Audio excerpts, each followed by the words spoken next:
Here's hoping I won't get stuck like last time. Hmm.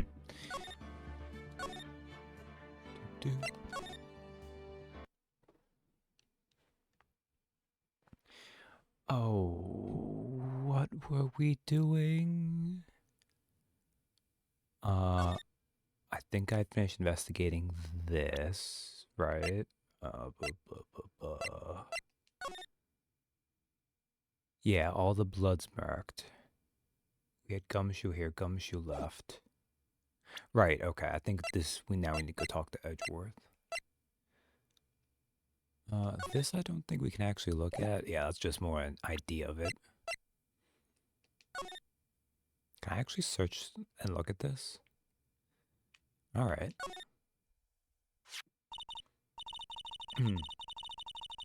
Hey, look! They're hard to make out, but there are some dark red stains here. Looks like blood. Do you think Detective Goodman's blood somehow got on this when he was stabbed? Are we gonna see the video today?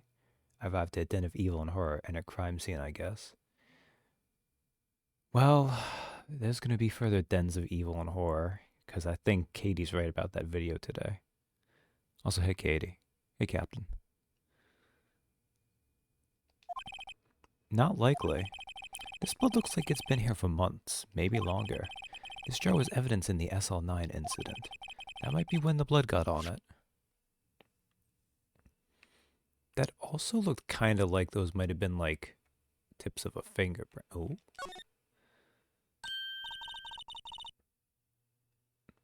Huh? This thing doesn't have a bottom.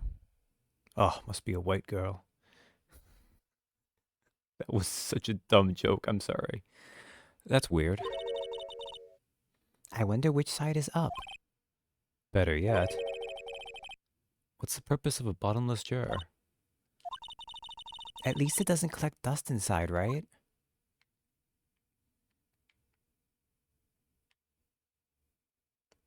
I don't know.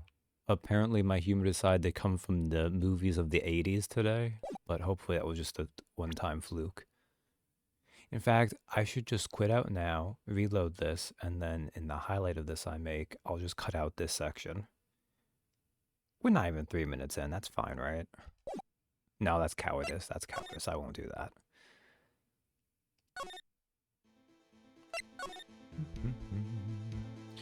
Go to the entrance. How do you want me to get to... from the law offices? No, from the underground parking lot, that's right. The High Prosecutor's Office. February 23rd. High Prosecutor's Office, room 1202. Oh, but why though? Guests, my apologies. Oh, it's you? Have we met somewhere? Huh? Mr. Edgeworth, I beg your leave. So long. Is Edgeworth here? There, standing by the window, a teacup in his hand. Right. Edgeworth? Why the fuck was the bellboy from the hotel here? Has the hotel bring him tea service?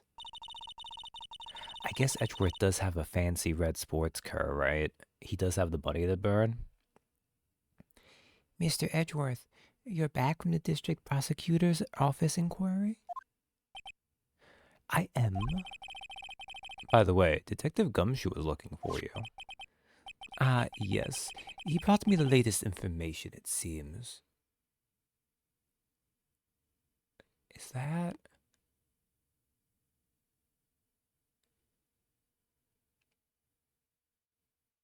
Is that from the second or third game? That's, Is that from the fake Phoenix case? Is that where that guy's from?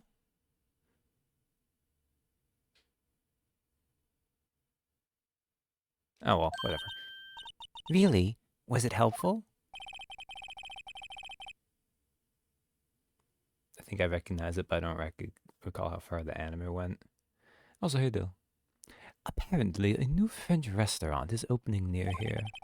I think he was trying to console me somehow.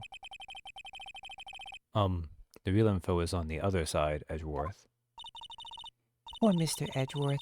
I think this whole thing is really taking a toll on him. Right, the restaurant. I can at least say it was an earlier game.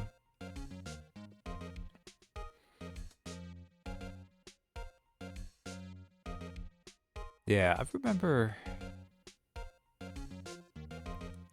Because I'm pretty sure the restaurant is not from, like, one of the, like, main cases. Otherwise, I would probably remember it better.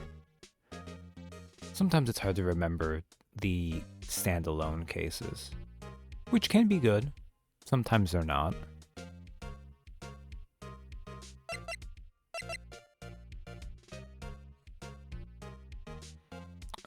I think I examined... Is there anything new to examine here? Doesn't look like it. Alright, well, we won't do that then. Let's talk to... Wait. Edgeworth, have I done this yet? I probably did it last time, right? But let's do it now. Right, please. I'm the prosecutor on this case. You don't expect me to sit here and discuss the case with you over a cup of tea? I'll pass on the tea. Just tell me about the case. Mr. Wright, Mr. Edgeworth just told you no in a very polite manner. Whose side are you on anyway? Maybe if I just show him my best evidence, I can get some reaction out of him. Okay. So he didn't have anything to say about that. That's fair. But you miss every shot you don't take, right? So, how did the inquiry committee go? Actually, they decided to treat this not as a case of concealing evidence, but as a communications error during the investigation. Concealing evidence?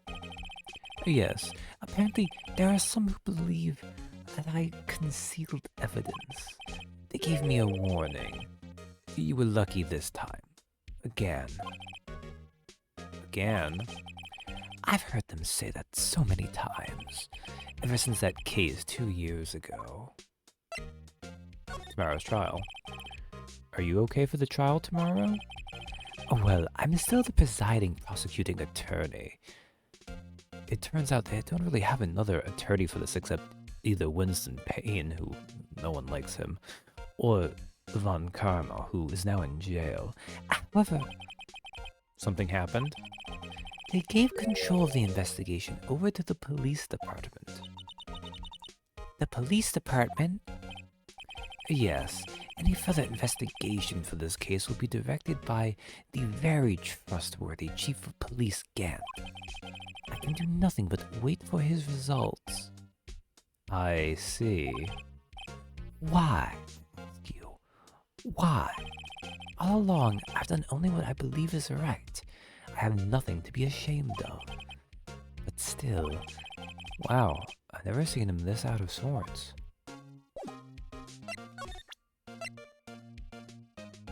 Listening with the unstable juror. Okay, no, that's not the one. Okay. Oh wait, can we check this rubber glove? The tag says SL911. I guess this is another piece of evidence from that case.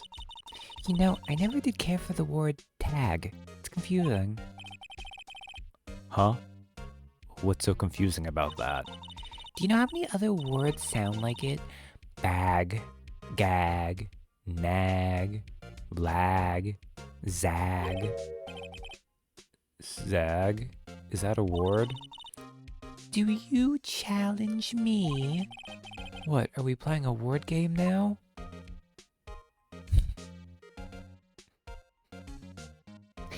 Not that you couldn't say it was like some kind of rhyming game, but I assume that might have worked a little bit more in the Shiratori Japanese word game sense, where you use the last syllable from a word and you have that start the other one, and then the goal is not to end on the n, to just n.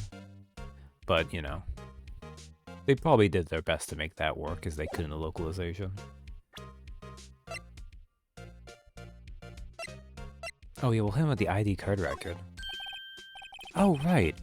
I'd better check this now. As I was saying, What's this?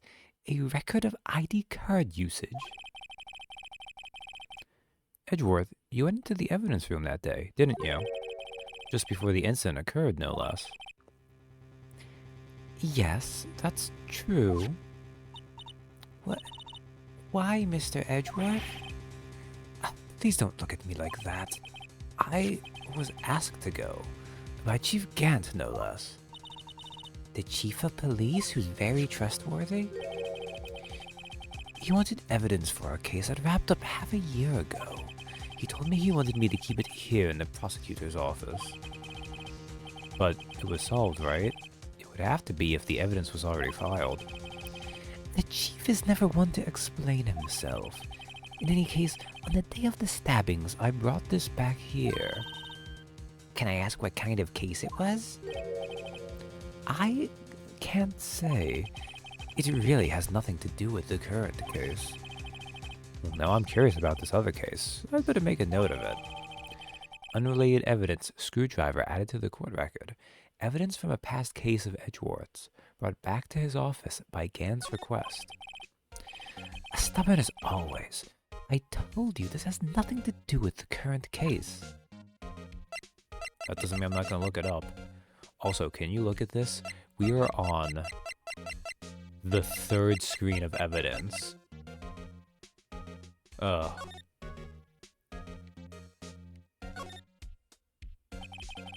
The tag says AI 16. What's that got to do with anything? Nothing, apparently. At least, that's what Edgeworth said. That makes it seem all the more suspicious. Who knows? This might turn out to be the clue that breaks the case. Wouldn't that be nice? Yeah, I don't think it does, but yeah, we'll keep it around just in case. I don't think I have any evidence that would point us in that direction. Luminol. Edgeblade, victim shoe. Ring off floor, muffler. Goodman's note. Autopsy. The blue badger. This will be fine. Alright. Do you have anything you want to tell us yet? No? Okay. Do you have anything else? Can you tell us about the screwdriver?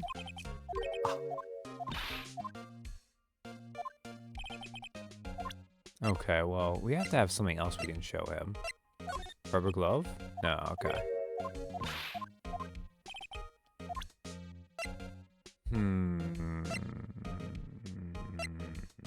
Evidence locker. No, okay.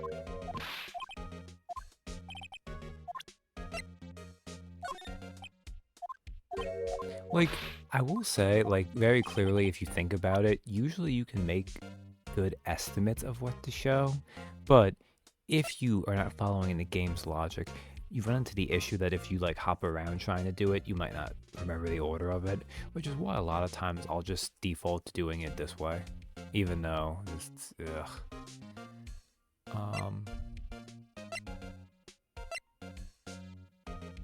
I guess we can try these other things, though. You have anything to say about the switchblade knife? Oh. My bad. It's fine. I'm pretty sure if I just do this again, it will repeat this. Start with the ellipses again, which threw me off. And some dark suspicion you were wrapped up in. You are the man who revived the worst memory of my life. I figured I'd be telling you about this sooner or later. I think Edgeworth was talking about how Phoenix has a way of, like, tapping into the dark moments of his life. He must be talking about his father's murder in that elevator. Okay, Edgeworth, why don't you tell me about it? Tell me the truth. Okay, if I try this again. Okay. I know you. You've probably got a hold of some information already, right? It all has to do with that case you were on. The SL9 incident. And some dark suspicion you were wrapped up in. Okay. Thank you, game, for that, making sure we can do this thing. Okay. Allegations of forgery. The SL9 incident was a heinous serial killing case. The head of the investigation was the deputy chief of police at the time, Damon Gant. That wacky old coot was involved in the case 2 years ago too then.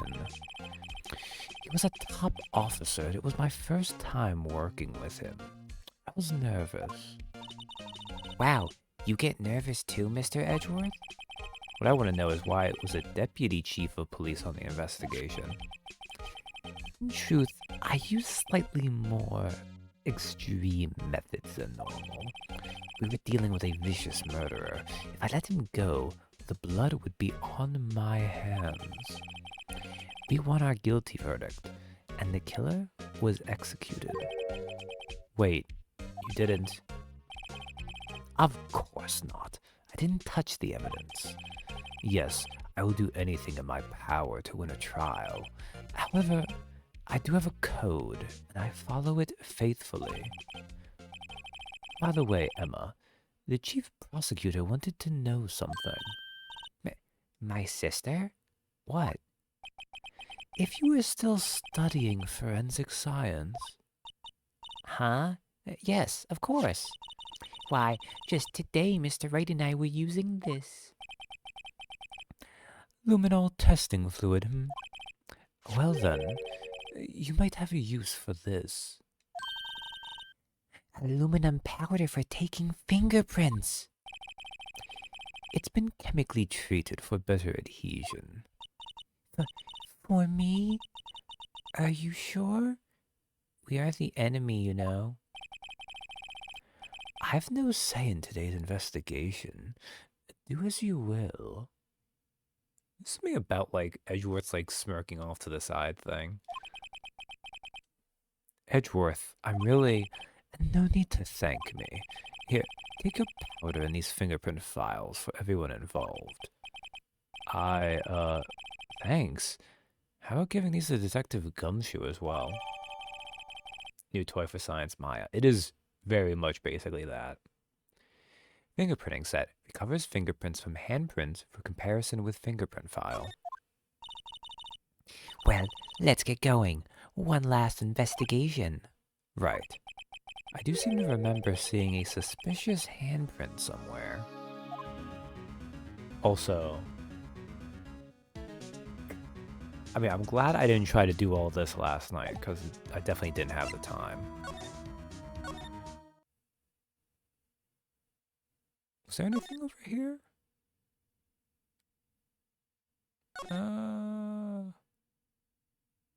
Maybe. Can I do something on the phone? Can I? Okay. It's probably wants me to actually get to the room. This might not be something I can use everywhere. Would have been a lot too. Yeah. Can I? Okay. Are you not gonna let me? Is there nothing on here? I mean, obviously Emma hasn't had time to put her name on it.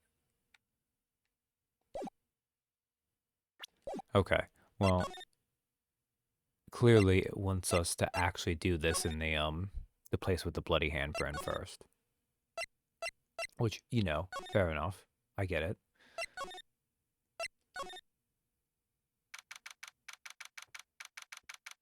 February 23rd, Evidence Room, Sector 3.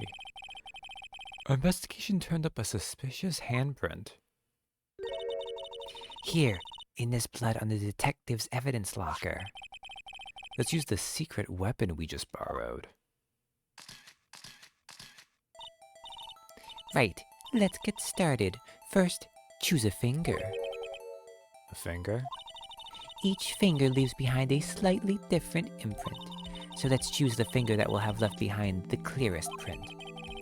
I really can't tell the difference at a glance. Quit procrastinating and choose a finger. Alright, well, the way the thumb looks a little bit weird. Okay, now it's time to check for prints. Let me show you how it's done. I'm starting to get that sparkle in her eyes. First, we sprinkle the aluminum powder around. Huh? How do you do that? With the A button. See? Ah, Looks like that did the trick. The aluminum powder adheres completely to the print. Once the powder is well spread, just blow away the excess. Huh? How do I do that? With the X button, you press X to blow. Exciting, I know. Imagine you're blowing out the candles on a birthday cake. See?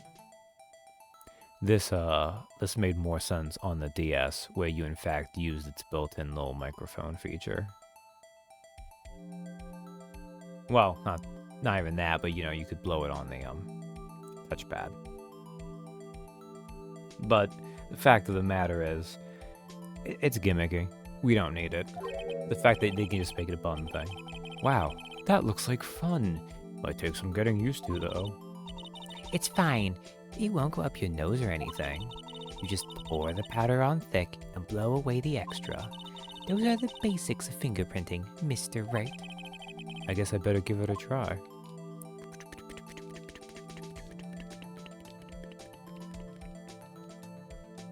Blow. Aha! You did it! You found one.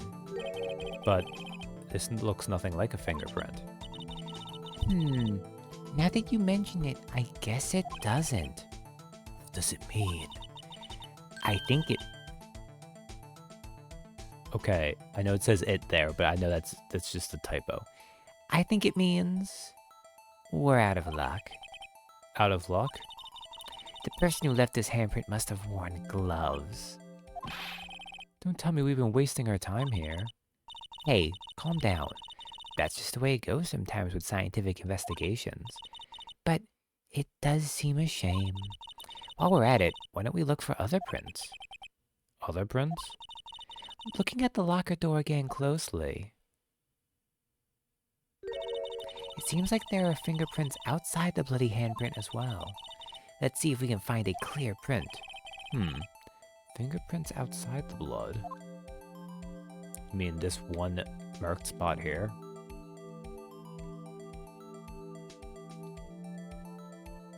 Just gonna waste all this fine aluminum powder that Edgeworth got for us. Oh, is that not good enough? What do you...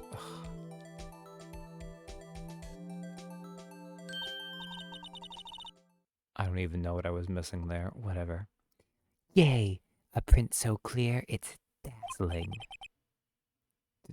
Dazzling? Anyway, this print took a lot of effort to find. At least you don't have to blow into the mic. Oh, yeah. Honestly, if this could somehow read I was doing it with the mic I am using, that would kind of worry me. Let's match it up right away. So we're not done yet? This is quite a process. Well, there's no point in finding a fingerprint and not knowing who the owner is, right? I guess she's right. It was kind of a dumb thing for me to say. Yeah, it was kind of dumb, Mr. Wright. Look at the fingerprint data we got from Mr. Edgeworth and point out the person you think left these prints. Huh? How am I supposed to know who it was? I could make a pretty good guess. The bloody handprint and the fingerprints are in different places, right? That means that the prints probably don't have anything to do with our case. So, whose fingerprints would we most likely find on this evidence locker?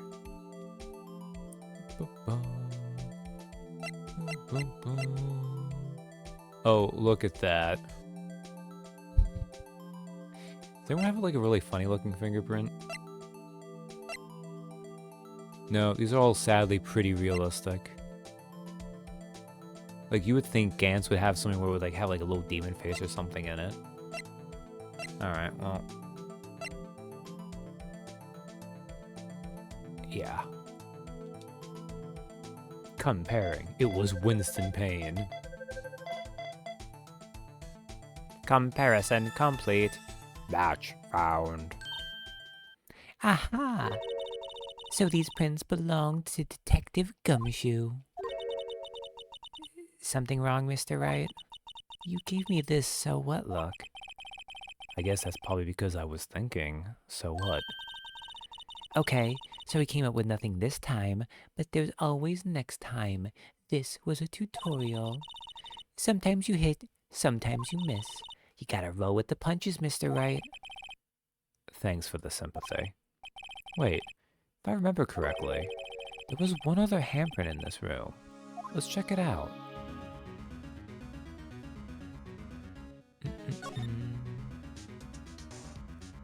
Was it over here?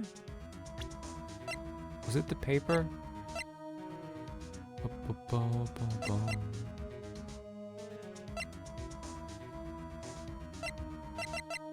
Because remember we saw that there was stuff on there too.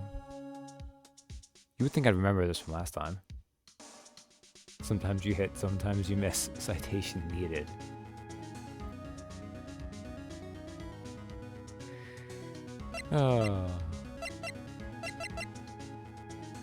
Yeah, because if I go into the wrong thing, because the sprite menu also like show you. Yeah, that's what I thought. Okay.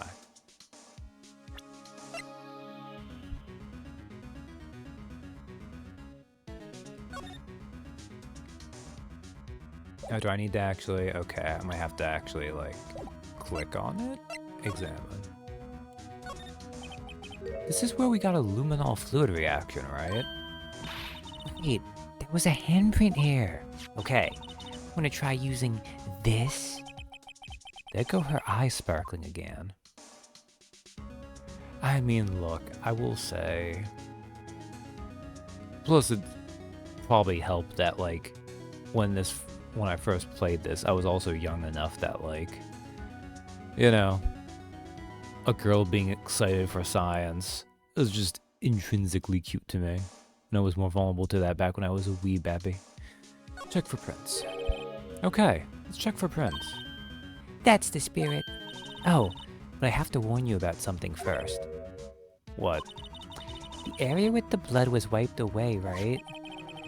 We only ended up finding it using chemical means. Any prints in that area will have been wiped away too. Oh, right. So that means no prints. Would you say the probability of your hypothesis is high? Don't ask me. Anyway, we must try to find prints that weren't wiped away. Prints other than the ones left by the bloody hand. So,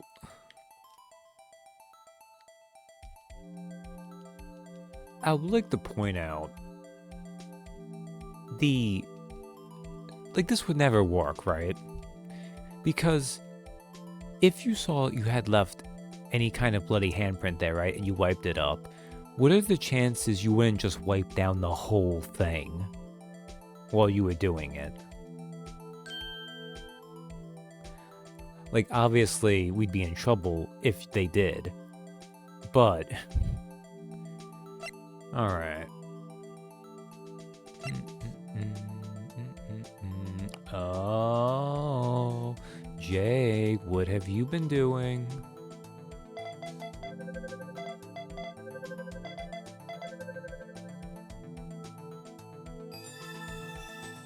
Match found. Hey, these fingerprints, they... Look, as long as everything is theoretical, they can't book you, yo. Fair enough. Whose are they? Whose? Is it someone I know? It's Officer Marshall. Huh? Officer Jake Marshall? Marshall's fingerprints added to the court record, found on a bloody handprint left in the evidence room. The print had been wiped. That's got to be a coincidence. He's not involved in the crime. Emma, this is decidedly different from Detective Gumshoe's prints. The luminol reaction. The blood and the fingerprints are in the same place. Oh. Oh. So, we have Jake Marshall's fingerprints on a wiped bloodstain.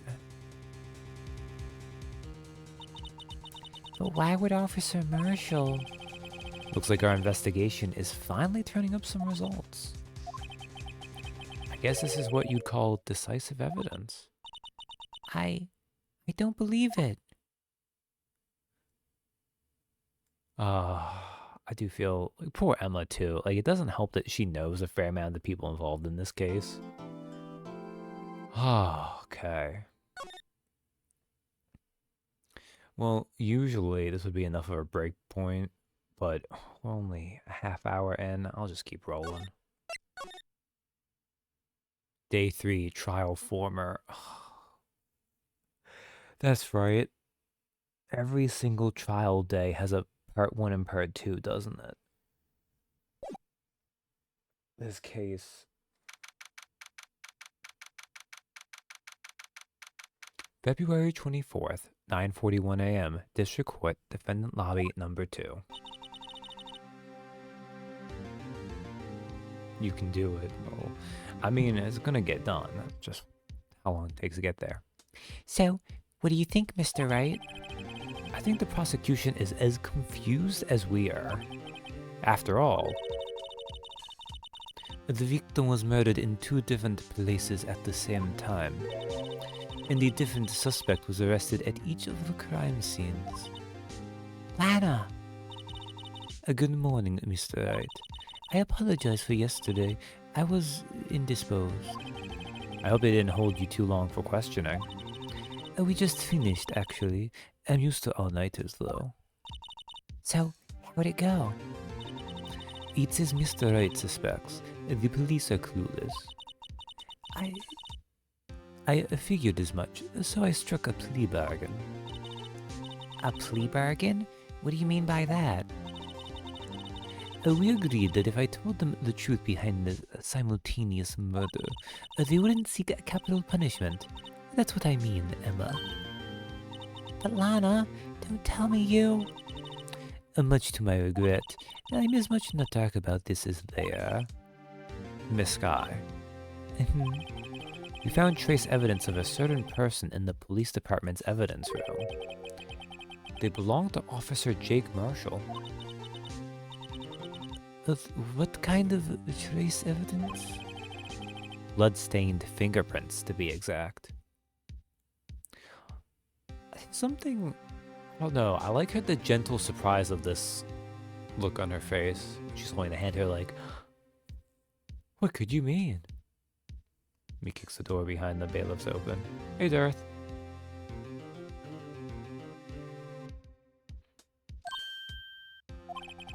That's the trump card I have up my sleeve today. I haven't actually put this evidence out there yet, but it's fine. There's nothing like evidence law where I need to have submitted this early, right? You do understand what this means, don't you?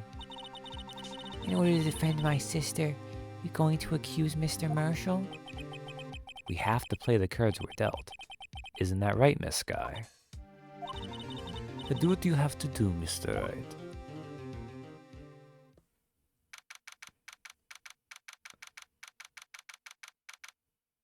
On the bright side, Darth, I don't think Angel's gonna show up this time. Who needs to follow the law?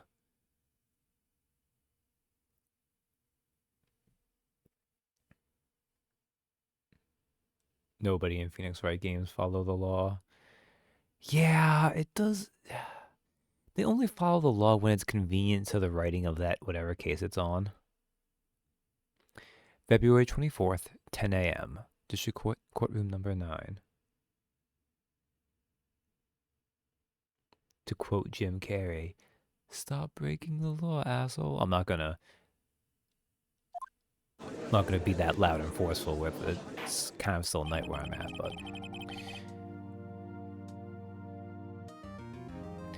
Court is now in session for the trial of Miss Lana Sky.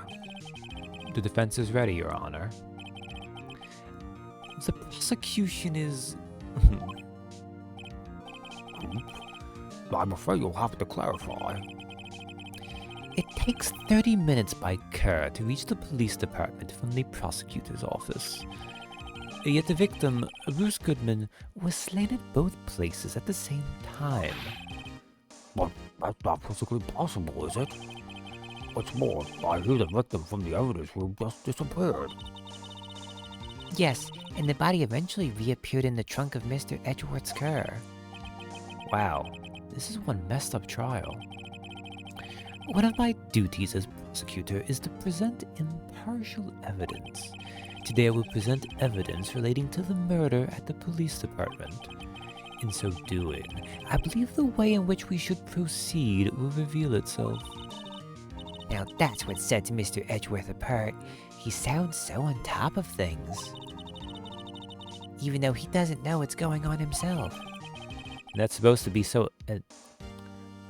wow, sorry, Phoenix. And that's supposed to be an admirable trait?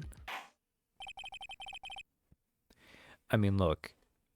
You could do with some more confident bluffing, Phoenix, considering how often you have to do it. Very well, let the trial resume. On the day of the crime, what exactly transpired at the police department?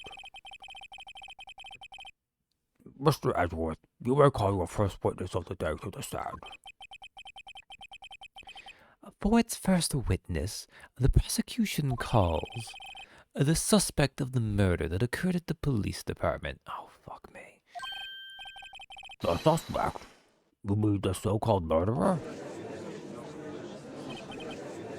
Oh boy. Things are getting wild from the get-go.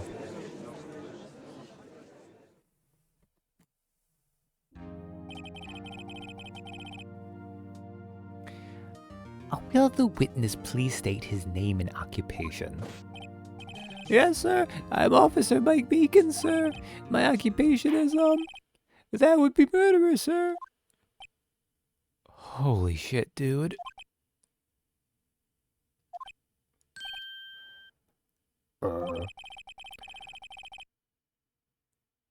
So you're telling us you're a professional killer?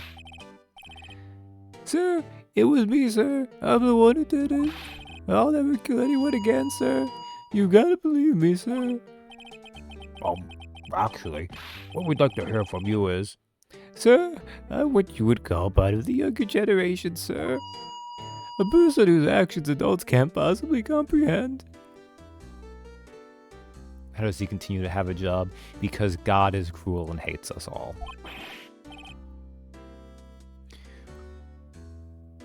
Please, Mr. Edgeworth, sir. Help me, sir. Officer Meekins. Yes, sir. Give us your report of the crime. Consider that an order.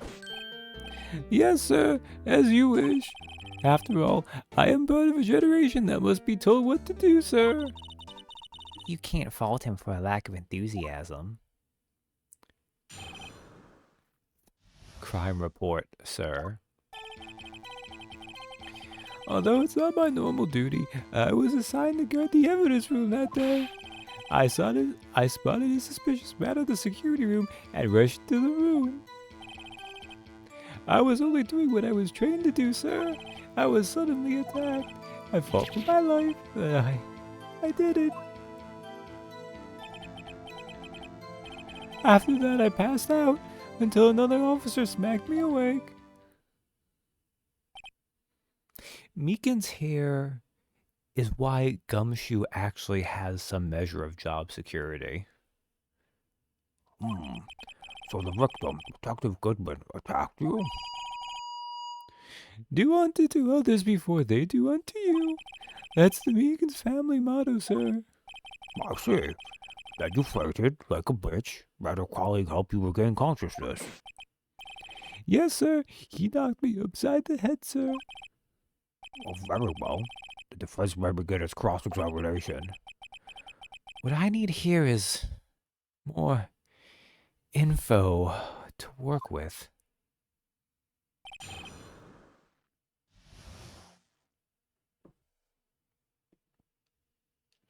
Crime report, sir. Although it's not in my normal duty, I was assigned to guard the evidence room that day. Mr. Meekins, you work in the General Affairs Department, do you not? Yes, sir. I am in charge of hiring new recruits, sir. Oh, that explains so much. Well, no, he's too new to have actually hired a lot of the cops there. I wonder if that means he hired Maggie. I mean, even broken clocks get it right twice a day, right? Yikes. Now there's a scary thought. evidence transferal was taking place on the day of the crime, which meant that many officers were given special tasks not ordinarily performed. I was in charge of guarding the Blue Badger, sir. The Blue Badger? Yes, sir. The lovely police mascot created by the chief detective, sir. I was unsure it wasn't broken during the transferal process. That was my sole mission for the day, sir. Everyone appreciate seeing the form of our destroyer. I see. Sounds like a very, important mission. After the award ceremony finished that day, there were so many people running around that I relocated the Blue Badger to the evidence room. Well, so that's why you went to the evidence room. Thus, what did you see when you got there? I spotted a suspicious man on the security screen and rushed into the room. In order to enter the evidence room, you need an ID card, am I correct? Precisely, sir. I have one right here around my neck. So then, your ID number should be listed on here, right?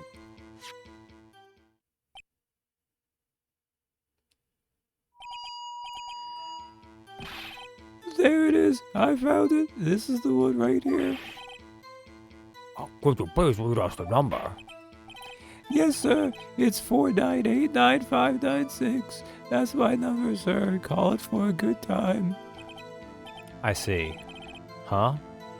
But the number 4989596 is shown as being used twice. Please explain, witness. It's no real mystery, sir. The first time is when I relocated the Blue Badger to the evidence room. And the second time is when I went to go get him after everything settled down. I see. So it was during that second time when... Yes, sir. That was when I spotted the man on the security screen.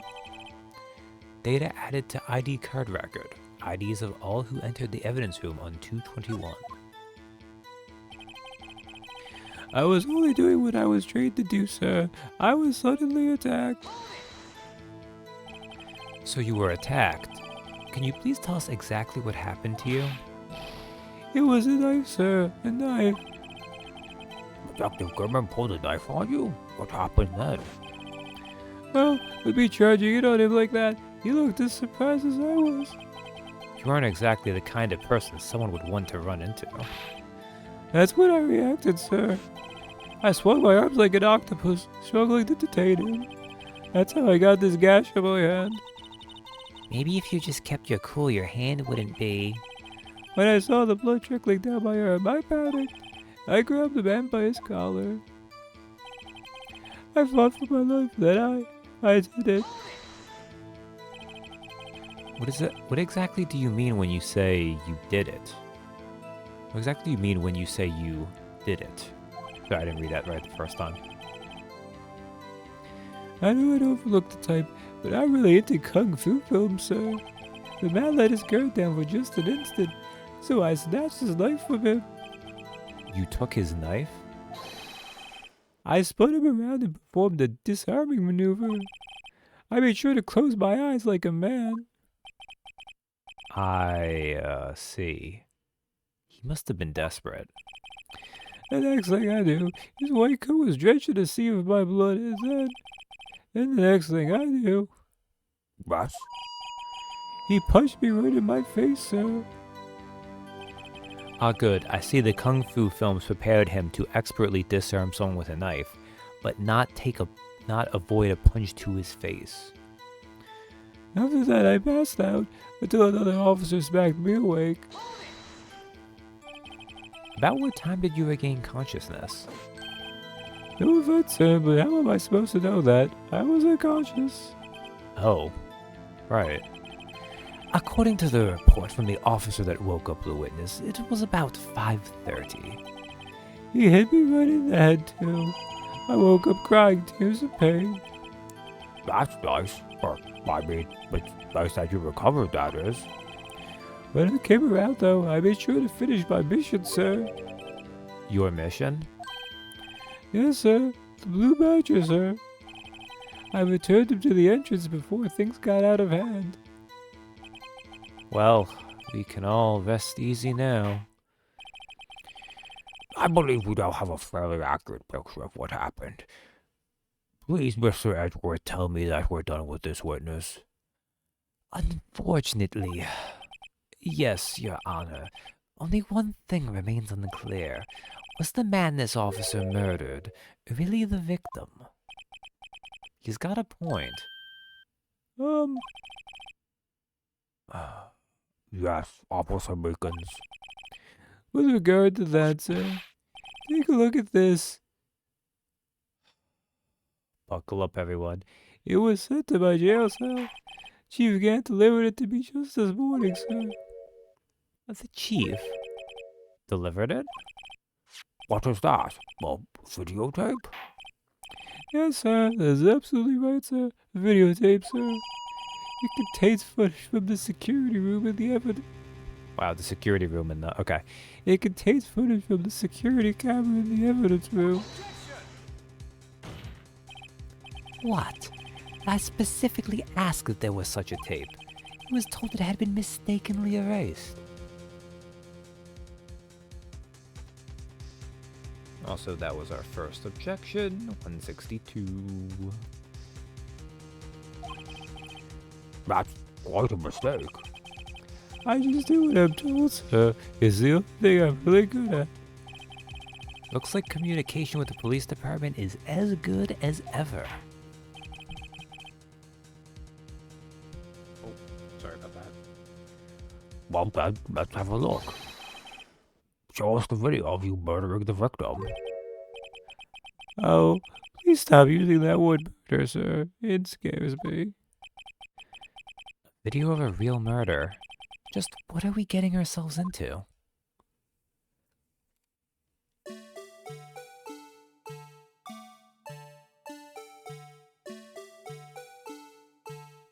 I am the Blue Badger. Won't you hate me? Wow. So helpful. So riveting. Also, so quality.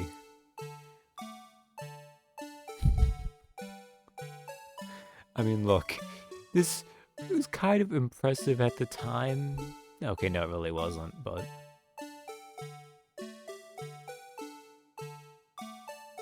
Oh, video.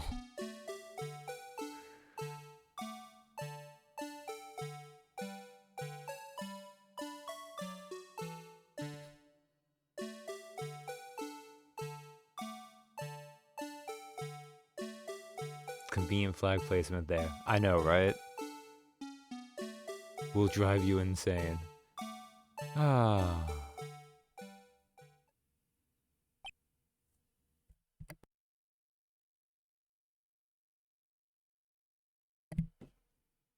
I think we all feel like Phoenix in this moment.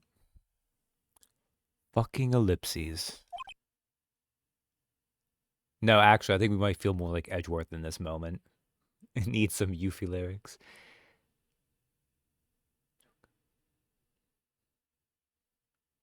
It would be her I'm so bored song while she's saying to I am so bored with this video.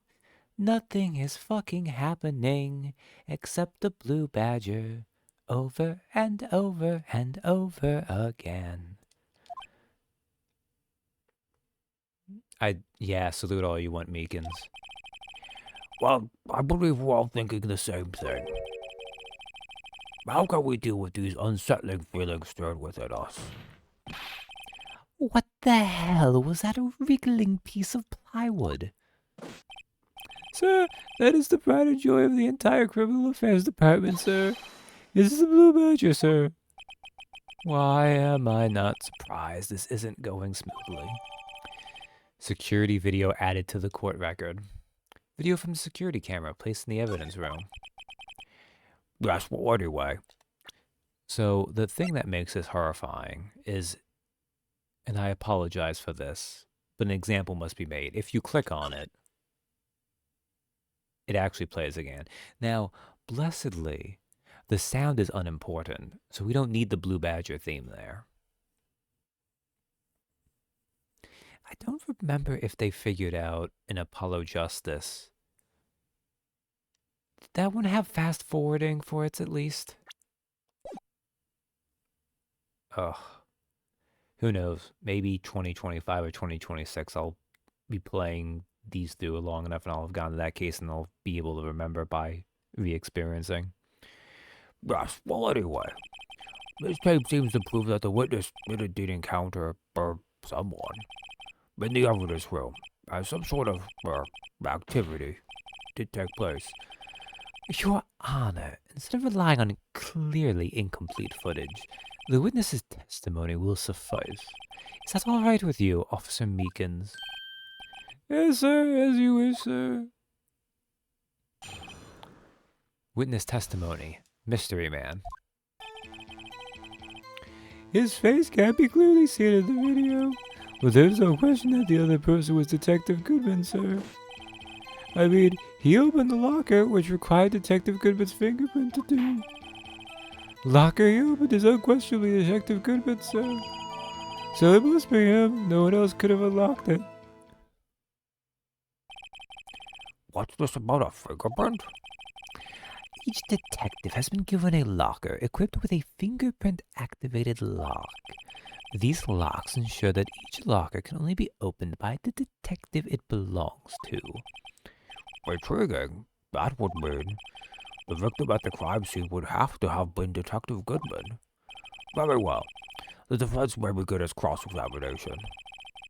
I don't know where this cross-examination will lead, but everything begins with contradictions. That's why I have to start.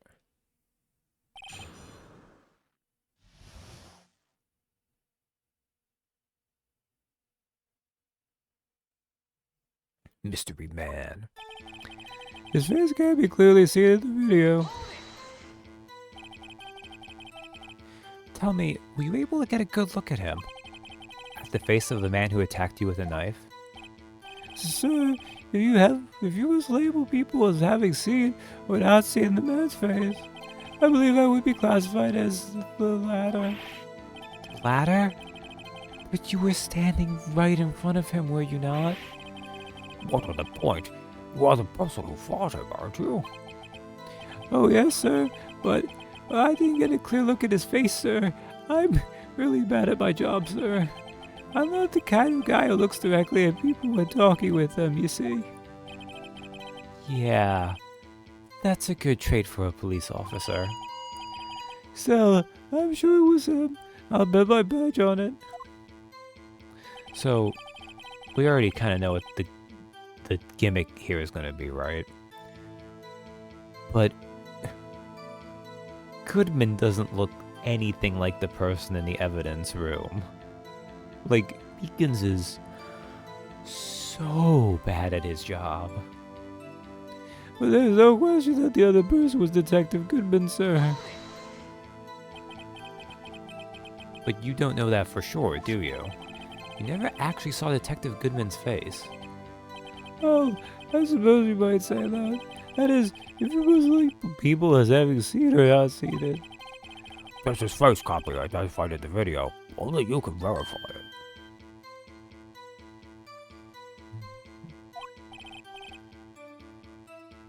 Oh, why is everyone looking at me? If I had to label your stares as disturbing or... Meekins. Oh, that squawking sound was almost as awful as the megaphone. Having been shown a questionable video at best, we are not in the best of moods. Now, please be more certain when you testify. Yes, sir. You claim the man who brandished the knife on you was Bruce Goodman. Tell us why you are positive it was him. I mean, he opened the locker, which required Detective Goodman's fingerprint to do. About these lockers, is there no other way to open them? No, sir. I myself tried all kinds of methods in the past. They only respond to registered fingerprints, sir. I wonder what kind of methods he's tried. If the man opened the locker's lock, which only responds to his registered fingerprints, then he must be the person the locker was assigned to. Exactly my point, sir. And this too. The locker you opened is unquestionably Detective Goodman's locker, sir. How do you know that information? I've heard rumors, sir, from people in the know, sir. People in the know? The workers in the department cafeteria, sir, they keep me informed. They also listen to my romantic troubles, sir. Meekins, please. Nobody cares. For the record, the open locker did indeed belong to Detective Goodman. I verified this information through a more reliable source. So the victim opened the locker with his own fingerprint. So it must be him. No one else could have unlocked it. However, the most important detail is not shown in this video. The man's face. Sir, if I may say something, sir. Well, please do. After all, you are the one being examined. I don't understand why the man's face is so important in this case, sir. I mean, it was his hand that opened the fingerprint lock. And it was his hand that tried to thrust his knife into my body, sir. My unsettled state can testify enough to this, sir. Yes, you have a point. The footage doesn't lie. That is, unless the defense can find a problem with it. Mr. Wright, let's check the court record again. Is there a problem with the security video? No problem. There's a problem. Regarding the video contained on this tape, there is one thing in particular that seems rather strange. Strange. This contradiction leads to the possibility that the man may not have been Detective Goodman. What? This video contains such a contradiction? Interesting. Your Honor, I have a proposal.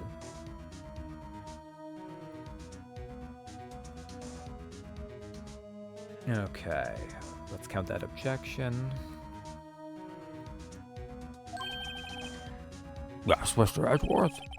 I propose we have the defense point out to us this alleged contradiction in the video. Edgeworth proposing to the judge. I mean, most people are pretty firm on their stance that Edgeworth is too gay, to use ancient internet terms. By the way, this is maybe the worst thing Edgeworth has ever done in the history of the entire series. It's up there at least. He would want me to point it out. Very well, proposal accepted. Let us further inspect this piece of evidence. I will now play the security tape. Mr. Wright, please show us this contradiction you speak of. I have to point out a problem in the video? This is the first time I've ever had to do that. You can do it, Mr. Wright. It's set up so you can fast forward, rewind, or pause the video. Just take a good look and be sure to point out the right thing. Please don't play it too many times. I can't stand watching this video.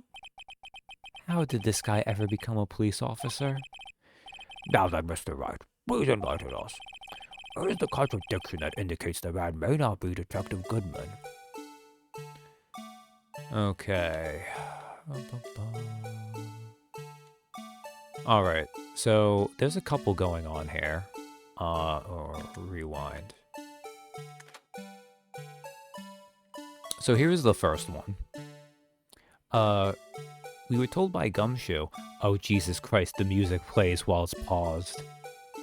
The Blue Badger is too strong for the mere constraints of time and pausing video technology.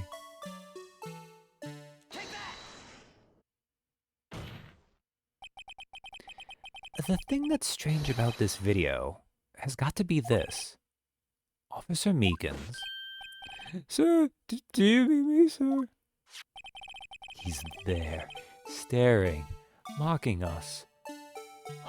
We can't escape him. The music plays. As I understand it, the locker apparatus works like this. When you grab the handle, a sensor reads your fingerprint. If it's a match, the light turns on and the lock is released. According to my very limited experience, that's the way I understand it, sir. If so, then something is seriously wrong with this picture.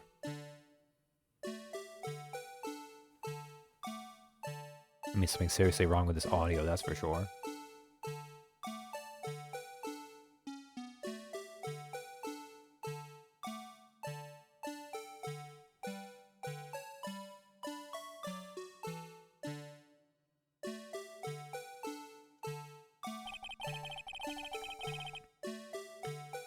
Oh, they actually wanted me to do it on this scene.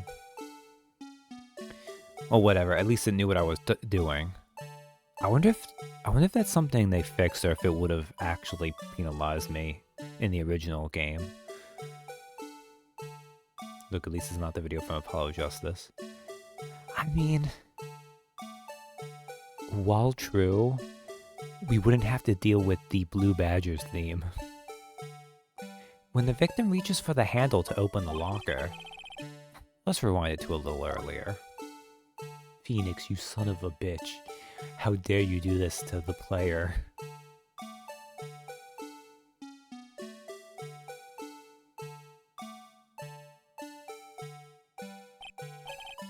Here, notice the light? What's this? It's already lit. Precisely my point, Your Honor. The locker was already open before the victim grabbed the handle. Little dancing icon. At least that has some movement to it. Although again, as horrifying as the Blue Badger is, it is impressive that Gumshoe was able to make that by himself. I'm not gonna bother voicing that. He went ah, and he made that squeak sound that was in the video game. Order, what's the meaning of this? It's very simple, Your Honor. The locker wasn't locked on the day of the crime. But the locker locks are controlled by an electronic system. When a door is shut, a sensor is triggered, and the locker is automatically locked.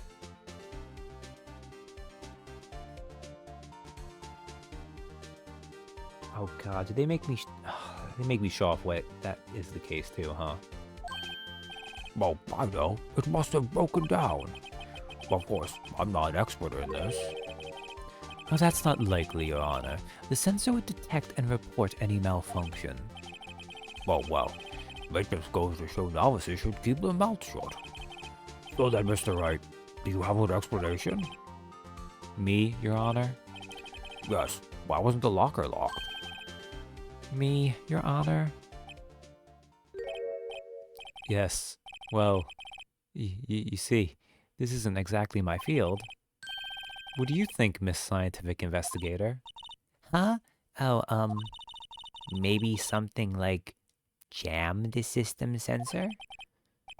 Something jam the sensor? Say, there's something else that seems out of place in this video. Yeah, I thought so too. There's gotta be another clue somewhere in this footage. Very well. Let's inspect the video once more.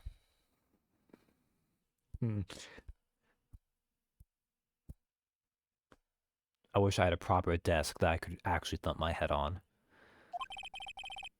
The locker wasn't locked. Mr. Wright, we put out the cause for this. Thank God. Having played this once, I know what it was. It's the fact that there's a thing we can see fall.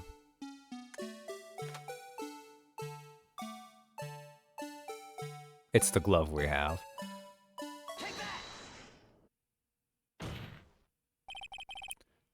Please watch closely.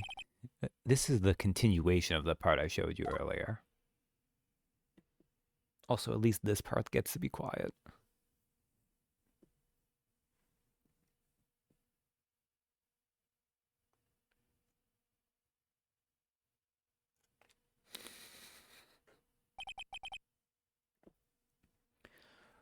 What's this? Something white fell out of the locker. Well, sir, it's been my experience that things fall out when doors are open. I often fall out a real great distances when I open my car door, sir.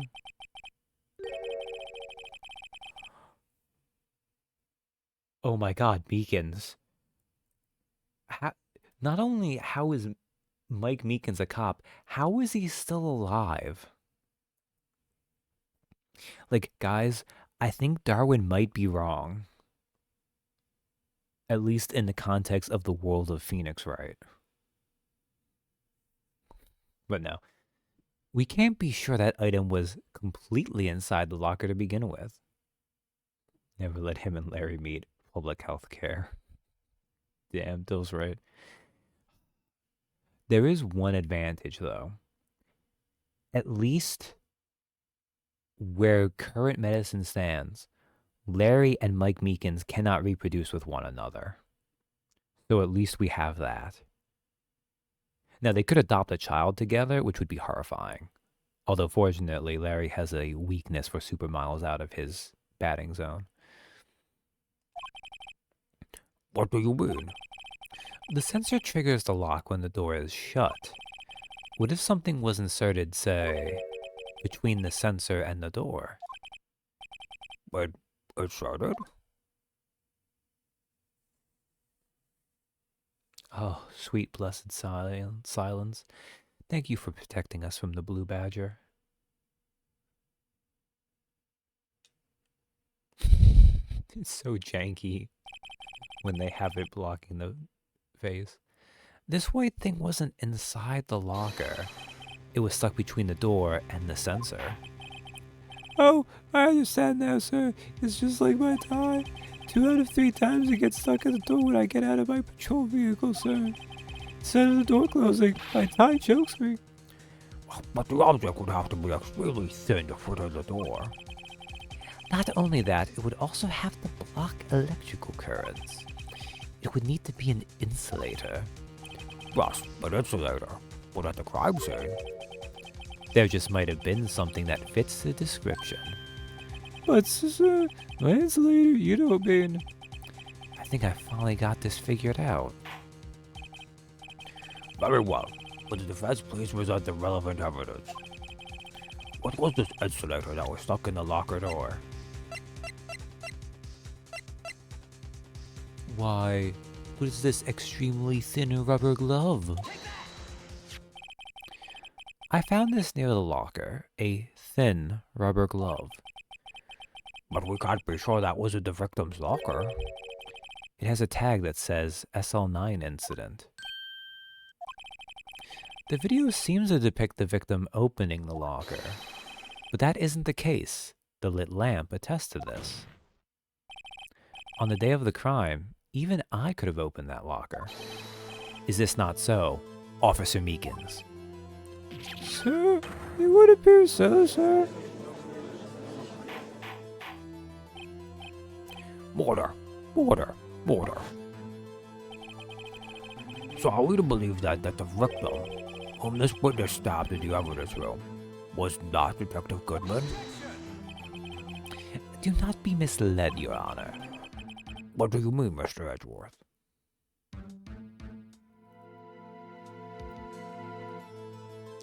You know, the thing that sucks is,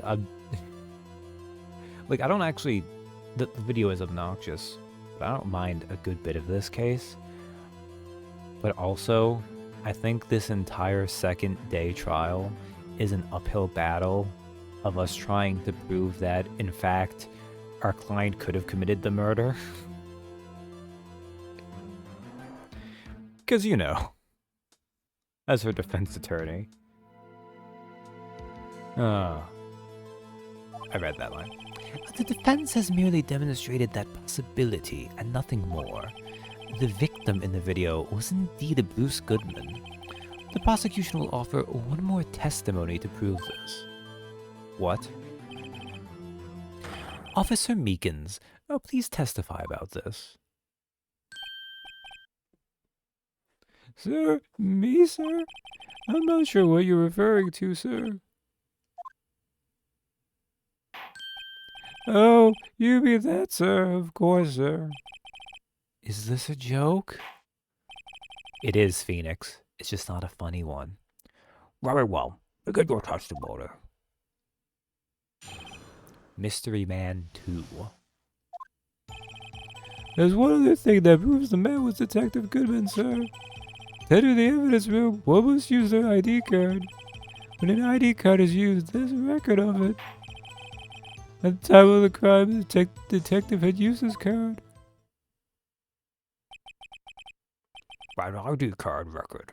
I see. I have the ID card record right here, Your Honor. Let's ignore that one at the funny, weird time. It's not relevant yet. The ID used at 5:14 is that of the victim.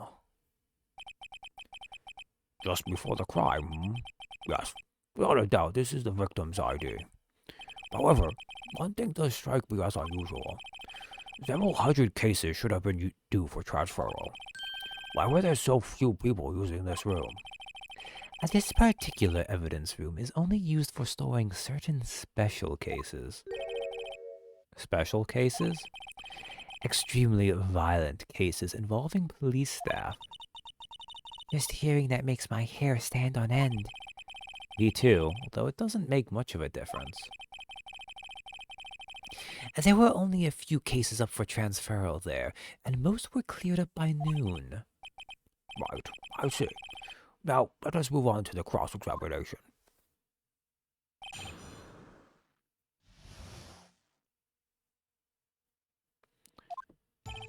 There's one other thing that proves that I was Detective Goodman, sir. So, unlike your earlier testimony, you believe this to be rock solid, do you? Yes, sir. Solid as stone, sir. If my head wasn't wrapped in bandages, I'd even give the V for victory sign, sir. Couldn't he just use his right hand for that? That's paramount for me.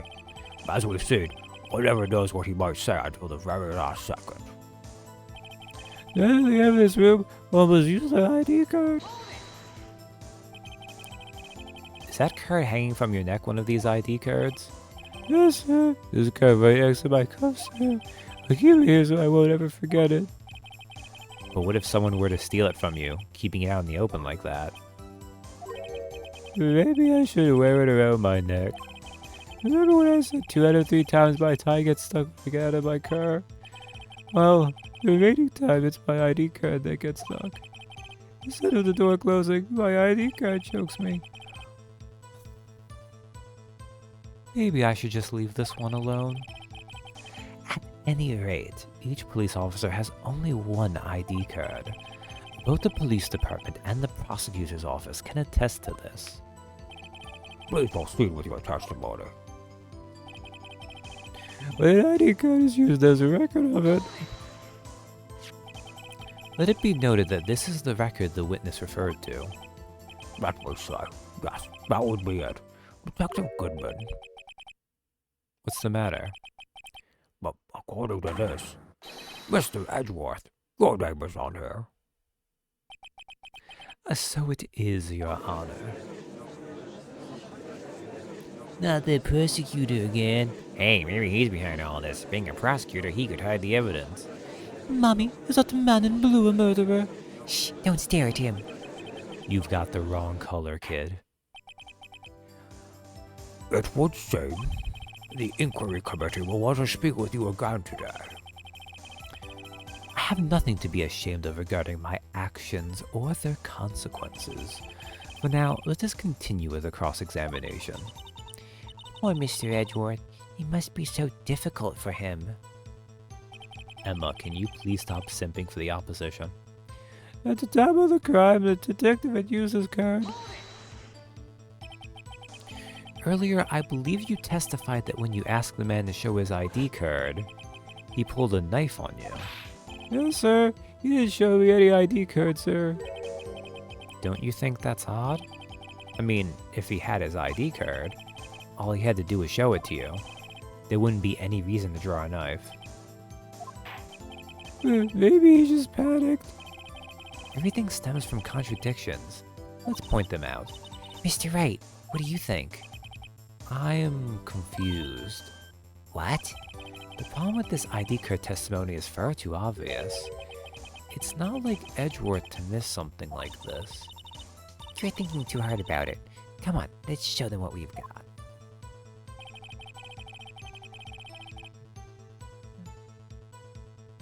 Alright. Okay. So, we have... Where is it? Goodman's lost item report.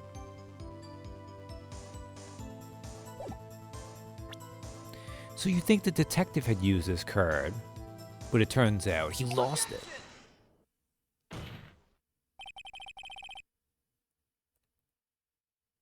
$167.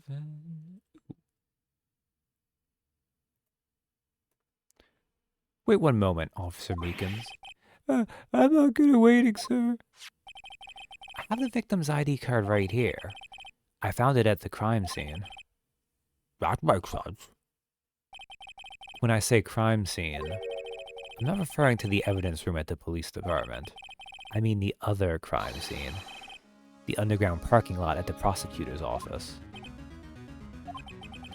Your Honor, I have one more piece of evidence to present. Oh, okay.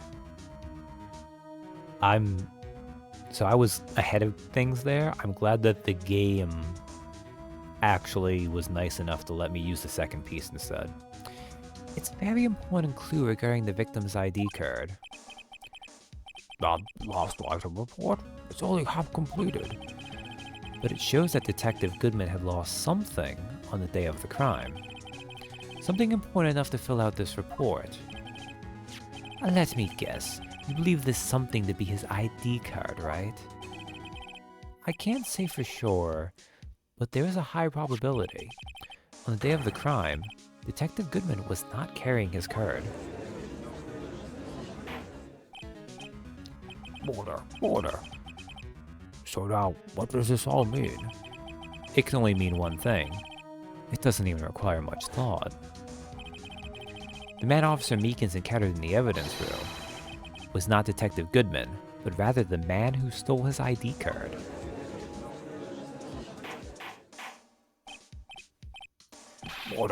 Order.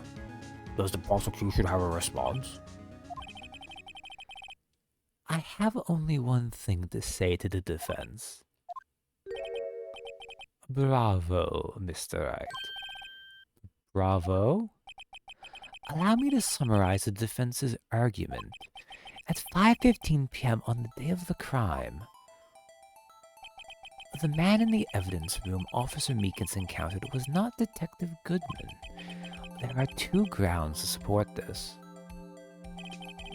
First, the locker in the evidence room was already unlocked. Second, the victim lost his ID card. Am I correct so far, Mr. Wright? Yes. What's he up to? That being the case, we must inevitably arrive at a single conclusion. If the victim in this video is a fake, then the murder in the evidence room is also fake. In other words, the security camera does not show the instant of the murder. That is... Well, I guess that's right.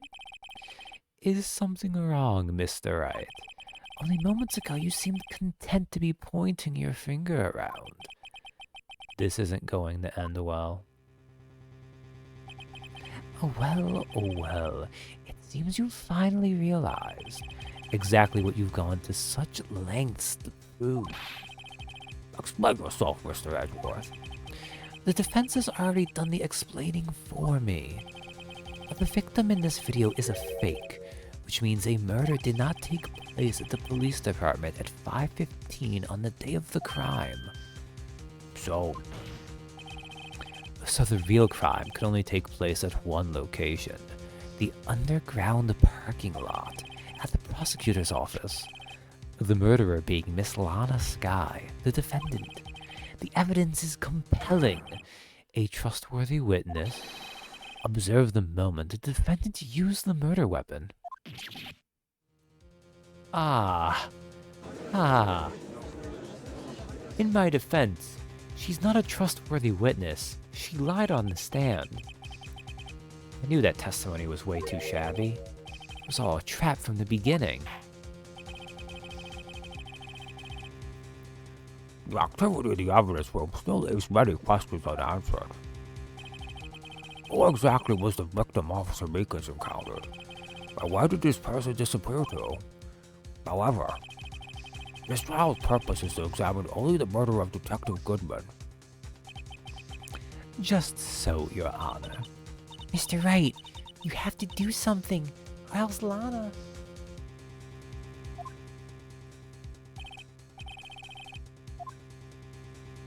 What do I do? How am I supposed to get myself out of this mess? Object, wait and see what happens. Oh, we objected. Oh, it's a full objection too. Nice. 168. Heck yeah. One moment, Your Honor. Oh, what now, Mr. Wright?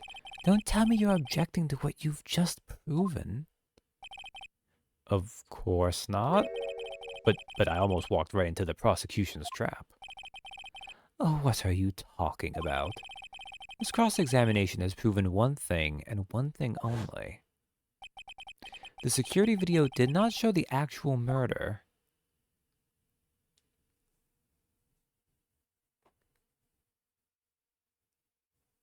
Do you think Phoenix Wright is ever in a case where he isn't about to lose everything?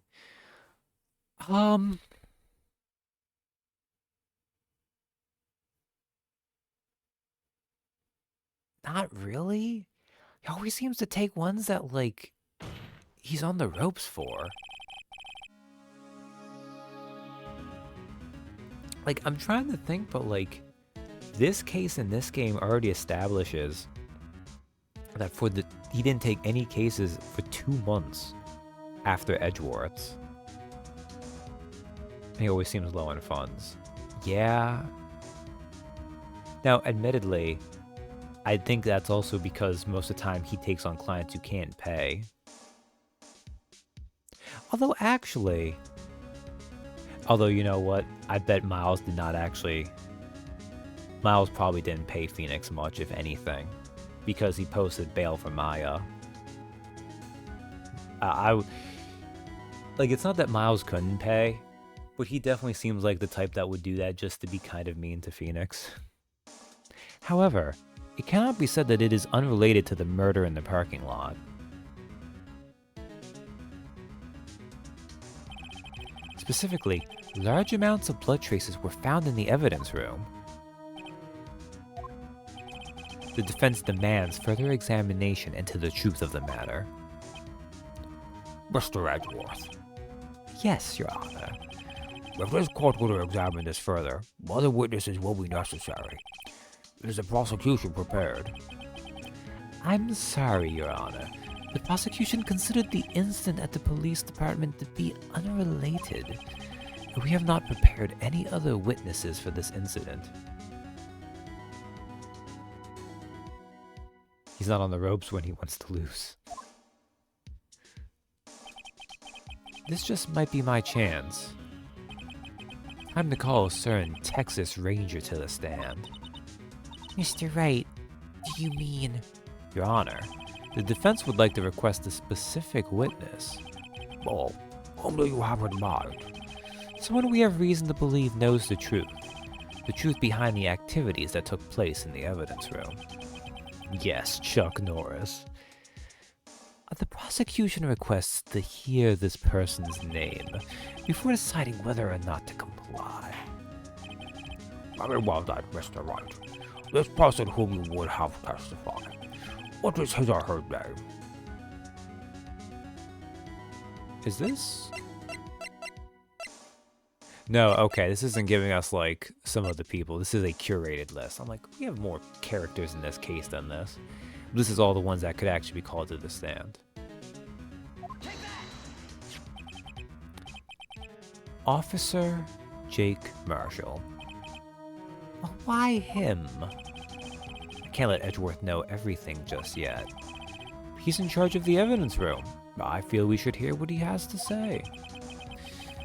The prosecution agrees to the defense's request.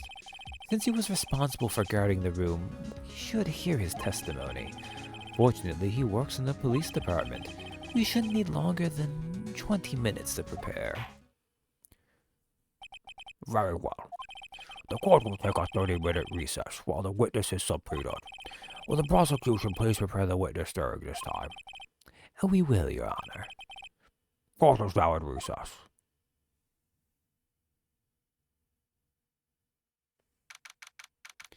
February 24th, 11:32 a.m. District Court, Defendant Lobby Number 2.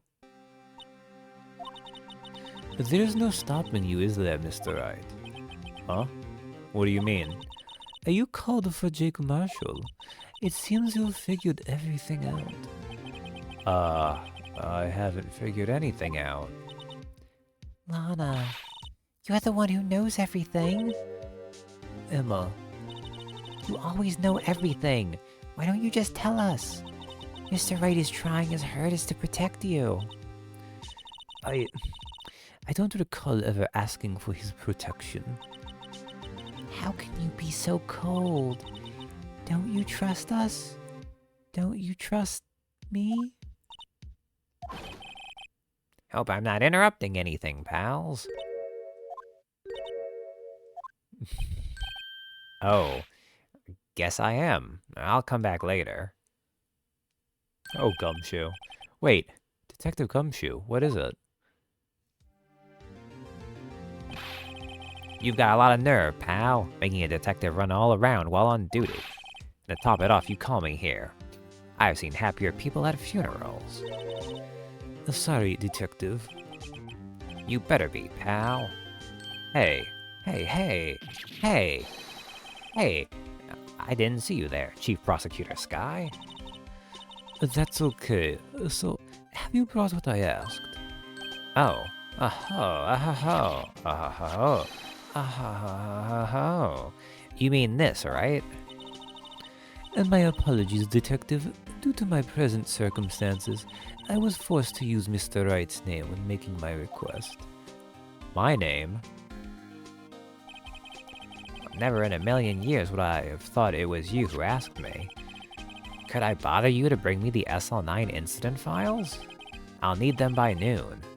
Talk about crazy. The SL9 incident? But Lana, that's... I thought Mr. Wright might need them, so I had them brought here.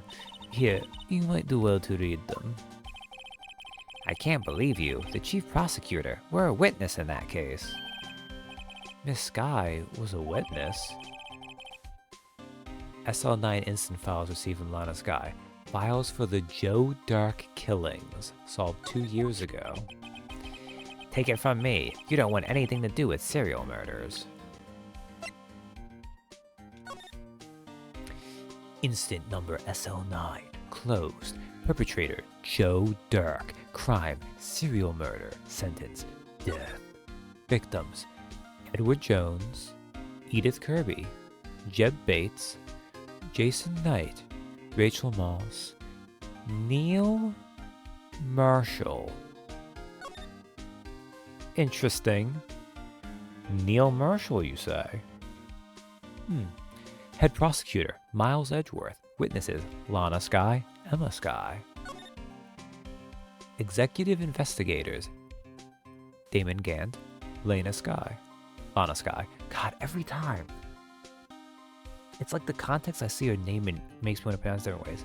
Head investigator, Bruce Goodman. Investigators, Jake Marshall, Angel Starr.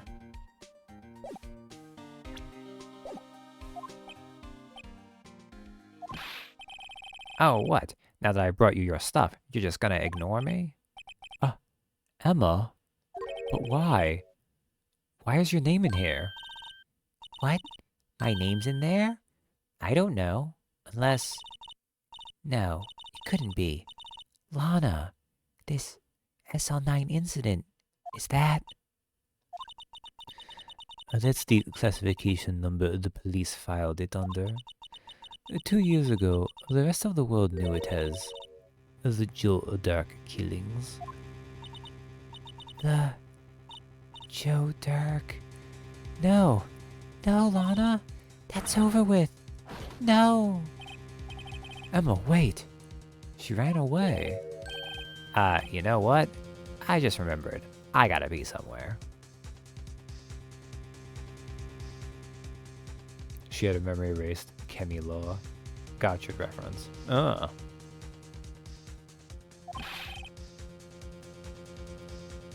Alright, is that what you guys were doing earlier today? Is it the gotcha day? Sorry, pal, but I'm out of here. Jake Marshall, Angel Star, Damon Gant, Miles Edgeworth? Not to mention Lana and Emma. Everyone involved in this case is connected to those killings 2 years ago. Gotcha plus anime sampler. Oh, this can't be just a coincidence. And knowing you, you just might be able to figure it out. Time to get back to the trial, Mr. Wright. And best of luck. You better take a good look at this file. We get a schoolgirl. We did see a schoolgirl get a memory erased because Kemi Law, yes. Gotcha was awful. Oh, that's a shame. I know it tends to not be on the better side, but I know sometimes it's better, sometimes it's not. Okay, trial ladder. That wasn't too bad. I will take a break here. Gotta get prepped for day 2, part 2 ladder. So I'll take a small break, drink a little bit, rest my voice for just a couple minutes. Do let me know what anime you guys sampled though in the meantime, and I'll be back in a few minutes. Okay. Nothing on the writing, boring concept, usual poor acting. Forgot it. Well, that's a shame. It's Kaiju number 8 and that Sentai parody. Go Go Loser Ranger. And then I Started Before Train to the End of the World. Okay. Alright. I've heard good things about those. Okay, I'm not gonna play core like that. Obviously, I've read Kaiju number 8, and I'm sure they've put a lot of budget behind it because it was a big deal. As one of the first, the first really major success that they had for their online publications from Jump. I remember it was first to clear 1 million or something like that. Big volume sales, etc., etc. I was wondering if you would check out Go Go Loser Ranger, considering you guys do like to watch Sentai stuff and it is related.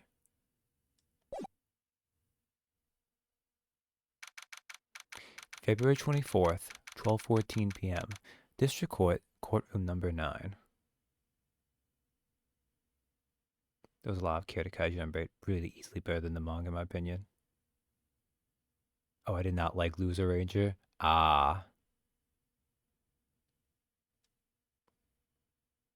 Sometimes that can be the case, right?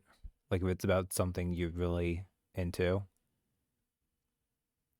Sometimes that can make it where it will swing either way in either direction.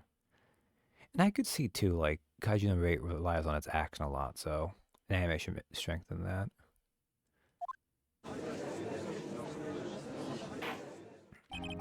I am finally almost halfway through catching up on the new modern classic, better than Full Metal Alchemist Brotherhood on the anime score aggregate sites, Frieren. Watching that with Katie. It is living up to the hype. But it's also just nice to see anime doing just a pretty straight fantasy story, just no frills. It's just a damn good story. That's fantasy. It's not video game-esque, none of that stuff. No isekai nonsense, etc. The court will now reconvene for the trial of Miss Lana Sky.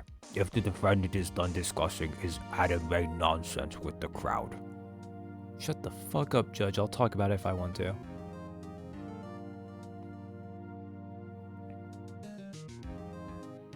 I think if that check out. There are 2 or 3 fantasy characters recurring as different fantasy character anime this season. Yeah, there usually is. And yeah, I'm with Katie. I would say, heck, just the first episode itself like, obviously more of a story is good too, but it also has one of those like really strong first episodes that even if you never do check out the rest, which I would recommend doing anyways, but even the first episode is just nice on its own, as a self-contained first episode to kick it off. Emma didn't come back. Guys, we're solo. We don't have anyone here to assist us. What do I do? Edgeworth, can you come over here? I need someone. It's cold and lonely. I'm scared. Allow me to call the next witness to the stand. The officer in charge of guarding the evidence room on the day of the crime.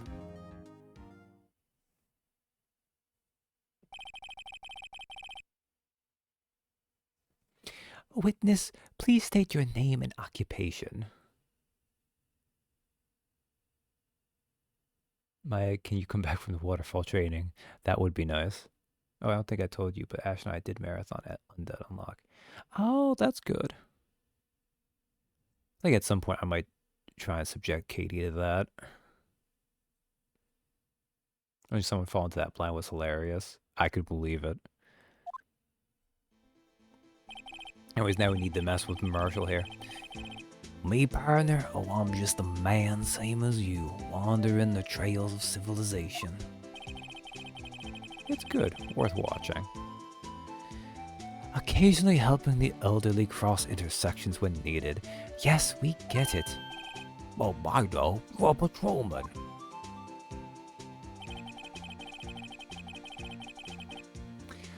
As for my name, if you listen hard enough, you can hear the howling wind calling it out. To be exact, it's Jake Marshall, Your Honor. Howling wind? I've never heard Edgeworth described that way before.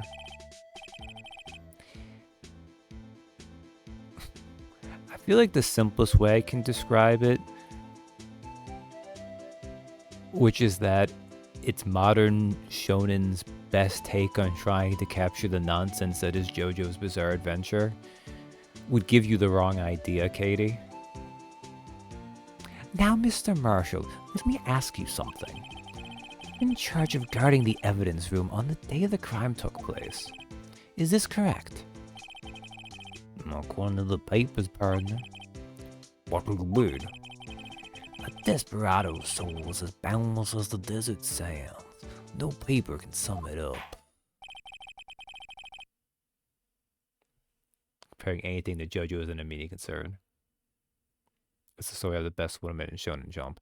See, that's maybe not a more, that's not a more accurate way of saying it, but that is a good way to actually make it sound in a way that might entice you.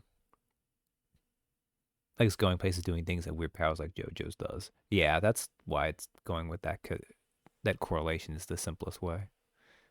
Why are you letting him carry a knife into a courtroom? Darth, it's fine.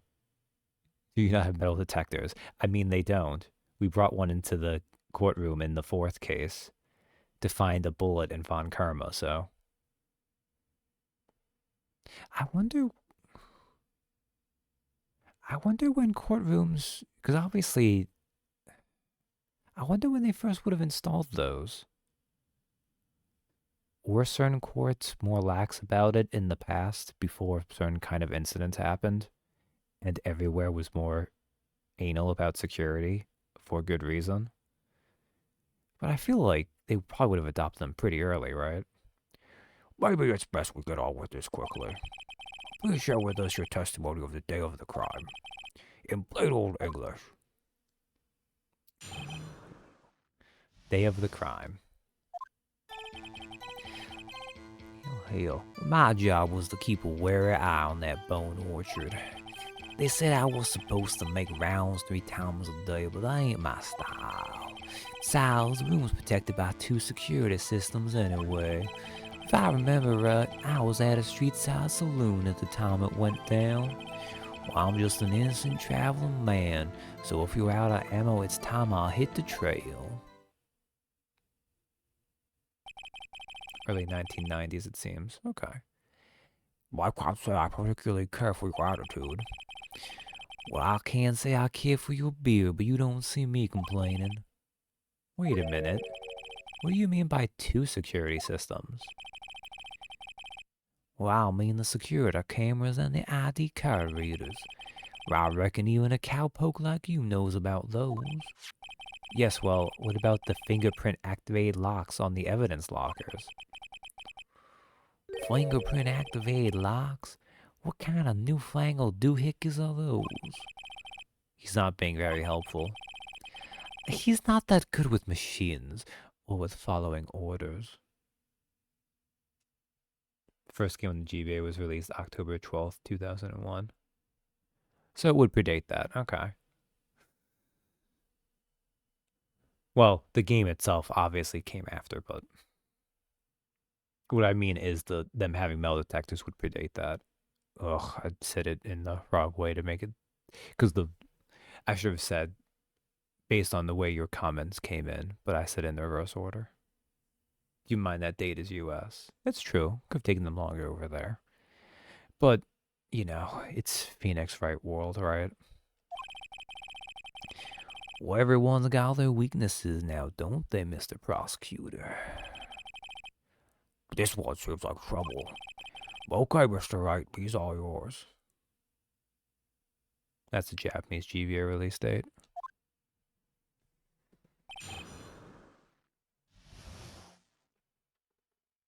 Okay. Day of the crime. My job was to keep a wary eye on that bone orchard. How exactly did you keep an eye on the evidence room?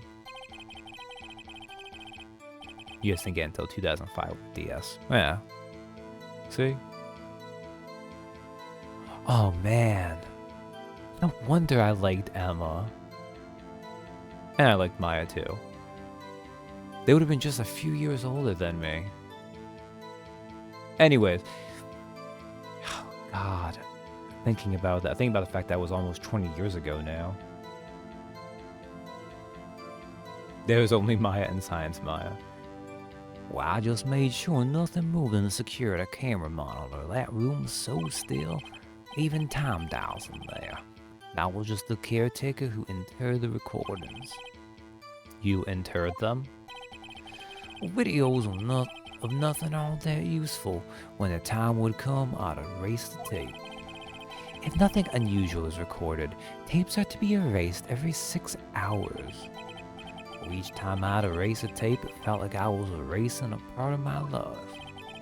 This guy has a flair for the dramatic, but it isn't going to do him any good. I see that man used to work for the BBC. Funny way to spell Emma and Mystic Emma. Oh no.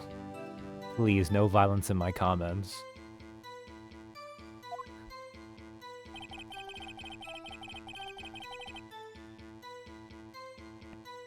I think the problem is, I think they actually refer to them as... Yeah, well. Dangerous close to them entering daughter age range for you now. Look. One of the worst things I could do to any human being in this world is to inflict me being a parent onto them. I've already taken care of biologically not making that a thing. Well, I don't want to imply the wrong thing there. Let's say more lifestyle-wise, I've taken steps to make sure that's not biologically going to be a thing. But it will require me to just not do paperwork and to have the willpower to resist the allure of adoption. Well, they said I was supposed to make rounds 3 times a day, but that ain't my style. But you made your rounds on the day of the crime, right? Ain't you heard a word I said, partner? I told you that ain't my style. I'm afraid I don't understand. No desperado I know lets rules get in his way. No, I don't speak cowboy. No desperados I know join the police force. This is Japanifornia. So, Officer Marshall, on the day of the crime, just between you and me, I didn't set foot in the evidence room that day. there was a rubber glove stuck in the victim's locker. Do you know anything about that? Sorry, partner, can't say I do. I haven't been in that crypt in weeks. How does this guy avoid being fired? Besides, the room is protected by 2 security systems anyway. You used to be a detective, so you've used the evidence room in the past, correct? Well, of course, back in the day my locker was a gold mine of evidence. And yet you didn't know about the fingerprint locking mechanism?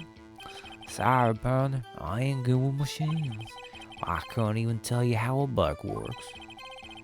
That's quite incredible.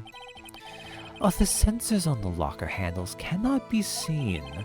It's well known that some detectives are unaware of their presence. Now that he mentions it, Detective Gumshoe said something like that too. At any rate, it doesn't seem that this is relevant to the crime. Can you tell us what you were doing when the crime took place? If I remember right, I was at a street-side saloon at the time it went down. What were you doing in a place like that? Well, I was eating spaghetti. Not even angel steak lunches can beat the parlor's vongole sepia pasta. You mean to tell us? You minded your police duties to eat some noodles? Not all desperados eat tacos, partner. That's not what I meant. I hope this has at least taught you a lesson. That's strange. This is usually where Edgeworth says, "Did you not want to raise this year?" Well, I'm just an innocent traveling man, so if you're out of ammo, it's time I'll hit the trail. Out of ammo, Officer Marshall? Well, that's right, partner, or as you'd call it, evidence. If you plan to pin me to this crime, then you better draw. Otherwise, you're just wasting my time. My steel horse is waiting to carry me back west into the sunset. One thing seems clear. Despite being responsible for guarding the evidence room, witness doesn't appear to have seen anything. Texans don't take orders from anyone. Everyone knows that. Apparently your superiors don't. And now he's drinking while giving testimony. He smashes his chair. Yeah, the witnesses for this trial are something else. I mean, if he wants to drive into the ocean, I say let him. Okay, I have a trump card up my sleeve, so I'd best keep my cool. Before I use it though, I'd better up the ante. Must be to up the ante.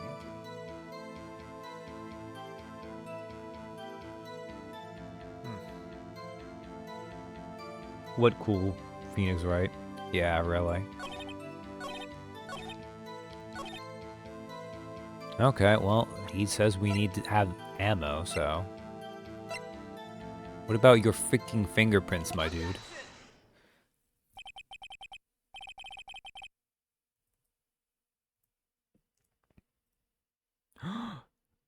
Guys, if you look at the objection counter... Ah, you beat me to it, Darth. If you ignore the 1. Nice. Okay, I will say, after the first day, it slowed down. We might... 100 and nice. We might not clear 200 anymore. I don't know. It's going to be close. Officer Marshall, does this strike you as odd? That is, you being called in to testify like this? Depends on how much pressing you do. Well, I'm going to do as much pressing as possible. Because there's only the one time it's actually penalized us for it, and that was just the one kind of thing.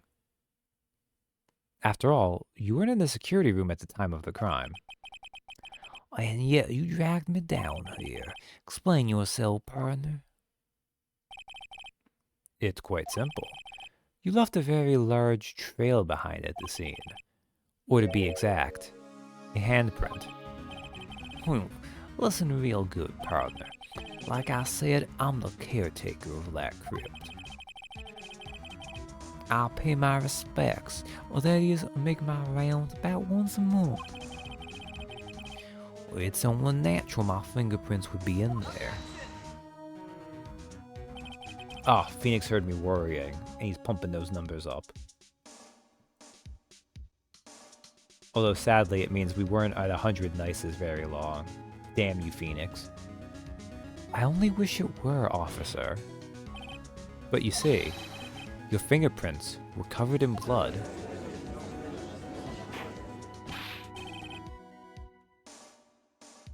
Oh, okay. What's the meaning of this? Well, bloodstained fingerprints were at the crime scene?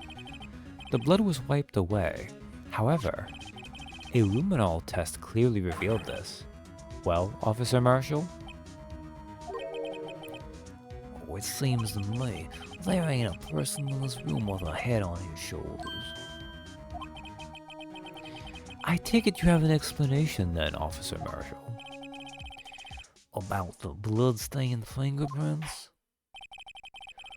Very well. I begin your testimony about your fingerprints found at the scene of the crime. Bloodstained fingerprints. Like I said, it's only natural for my fingerprints to be in that evidence room. One of them just happened to be at the same place as the bloodstain. Okay, wow. I just had a little brain fart there. One of them just happened to be at the same place as the bloodstained handprint. You know, seeing this use of bloodstain makes me think. You did get stuck at 90% and never did go back. It's always unfortunate in the context of playing a game when you get so near the end and then life intervenes in some way. Because a lot of times it really is hard to jump in that late in. Like something like a story-based game is not quite as awkward, you just need to remember stuff. But especially when there's gameplay, ugh. The murderer touched the locker where my fingerprint was by chance. The bloodstain and the fingerprint are completely unrelated. But then you know the murderer was wearing gloves. See, I had nothing to do with it. The witness's explanation appears valid, although there's room for doubt. Life will... Life won't be fun without any doubt, partner. The defense may now cross-examine the witness. This guy's hiding something. I can feel it. Now's my chance to prove it. Man, I don't know what it is about the judge and Marshall, but bouncing between them is hard for me. Bloodstained fingerprints. Like I said, it's only natural for my fingerprints to be in that evidence room. That's because you, how did you put it, pay your respects once a month? Yeah, that's right. That and one more thing. Well, that locker happens to be mine. What? What do you mean? I mean what I said. Well, that's the locker I used when I was a detective. A locker I still use. All that's in there now, though, is a heap of broken dreams. I see. It'd be strange if my prints weren't all over that locker. Apparently his fingerprint data was never removed from that locker's programming. He must have been using the fingerprint lock all this time without ever knowing it. Marshall's fingerprints updated in the court record. Found on a bloody handprint on Marshall's own locker. The print had been wiped. One of them just happened to be at the same place as that blood-stained handprint. So then, what about the bloody handprint? It wasn't mine. It's no mystery. Please explain. My locker is covered with my fingerprints. It just so happened. Well, the murderer touched the locker where my fingerprint was by chance. The chances of that happening are 1,000,000 to 1. On the contrary, one could argue just the opposite. The chances of that not happening are 1,000,000 to 1. Well, get one thing straight, partner. You ain't gonna get no reward from me with a mere fingerprint. You wanna know why? Bloodstain and the fingerprint are completely unrelated. Unrelated? Well, they're as different as night and day. Kinda like a cereal and a cereal. See, it doesn't really work when it's being read, but when I said cereal the first time, I meant it like the breakfast food, and the second time, I meant it like when something is made in order, in a way like it comes one after the other. You know, either like a work where it has different ones that follow, or like a killer. Oh, literally, damn it. I mean, of course, they would have that there. One's got to do with breakfast while the other's a type of murder. Like the computer port or podcast. He's right. Although seemingly alike, they're totally different. I don't see what homonyms have to do with this. Well, didn't you know the murderer was wearing gloves? Or a radio serial. How do you, like muffler and muffler? Well, those are next level where they're even spelled the same. How do you know that? Well, I may be a loner, but I still do my job. I'll keep up on the reports. There was a bloodstain at the scene, thought to be left by the murderer. That's right. It was found on Detective Gumshoe's locker. However, no fingerprints were detected on that handprint. Oh yeah, I think we tried that too. So that would mean the murderer, wearing gloves, happened to place their hat on top of Officer Marshall's fingerprint. Well, that's the only logical conclusion. Are you starting to get the picture, partner? The picture? Well, this seal of blood in the desert is just food for the buzzards. Well, there's only one reality, and that's this. The security tape. So long as my trail isn't in there, you can't say otherwise. This isn't getting us anywhere, Mr. Wright. Please consider carefully where you're going with this cross-examination. Yes, Your Honor. Now then, continue your testimony, Officer Marshall. Too bad it wasn't me in that video, right, partner?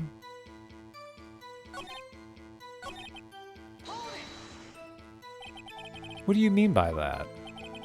Oh, you want to tie me to this crime, isn't that right, partner? Well, if so, that video is the only direct evidence you have.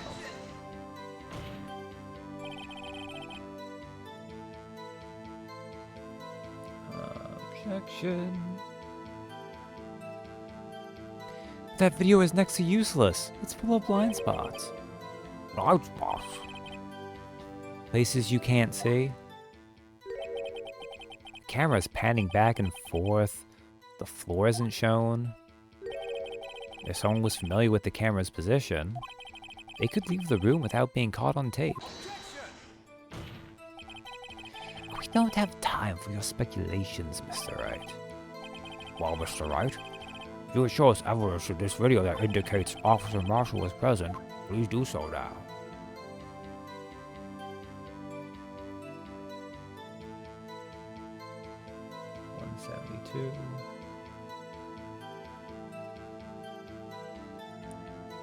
No evidence of video, show evidence. Very well. Allow me to point out your mistake, Officer Marshall. Tread carefully, Mr. Wright, or you might wind up being the one making the mistake. Well then, let's have another look at the video. Show us this incriminating evidence of the witness, Officer Jake Marshall. Alright. So, one of the advantages.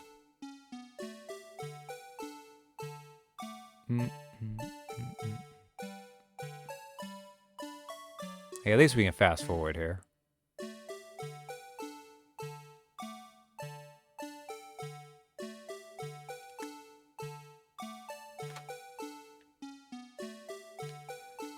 Alright.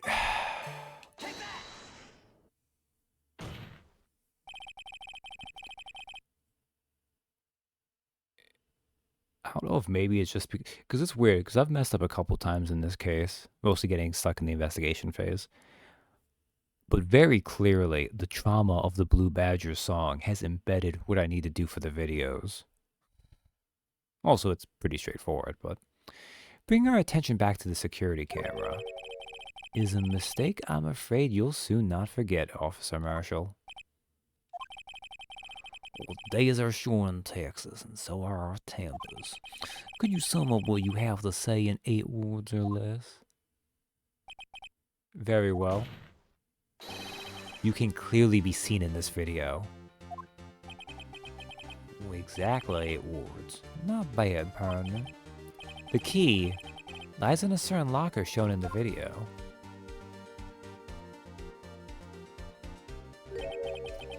That locker with the white cloth sticking out. That was the witnesses, I believe. Now then, let's rewind the video a bit.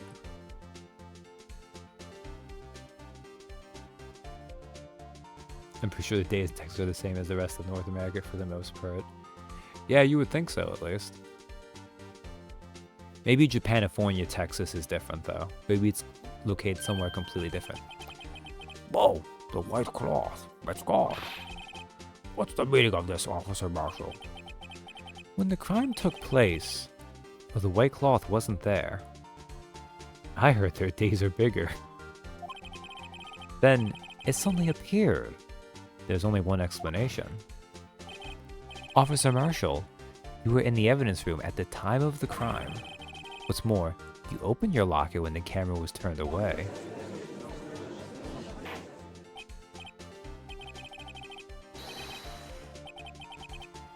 Oh, your horses. Sorry, partner, but you got the wrong man. That's just propaganda. Well, so what if my locker was open? Well, that doesn't mean I'm the one who opened it. Well, the murderer needed to hide something, so he opened the locker and stuck it in. Well, it's not my fault it happened to choose mine. Why was everyone staring at me like I'm a wanted man? Man, even the judge remembered about the fingerprints earlier. Which means Jake is having a really dumb moment right now. This guy isn't just playing dumb. He's really that fucking stupid. The judge took his pills. He really doesn't know. I hate to rain on your parade, but you're the only person who can open that particular locker. Oh yeah? I call your bluff. You say I opened that locker. Now prove it.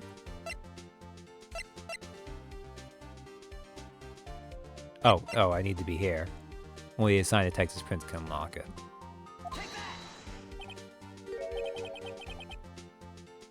A fingerprint sensor. We talked about this earlier today. The lockers can only be opened by the detectives they belong to. What kind of crazy talk is this? Well, Detective Gumshoe did mention something about this.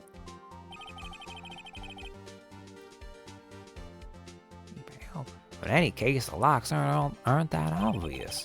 There are even some people on the force that don't know about the fingerprint locks. Oh no, Gumshoe, you're becoming... So, Sheriff, what do you have to say in 8 words or less? Marshall, I don't understand no fancy technology.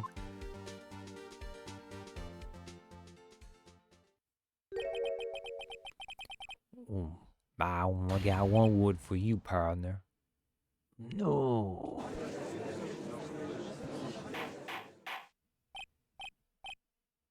Border. Witness, explain yourself. Oh, this is a joke. Man, okay, give me a moment.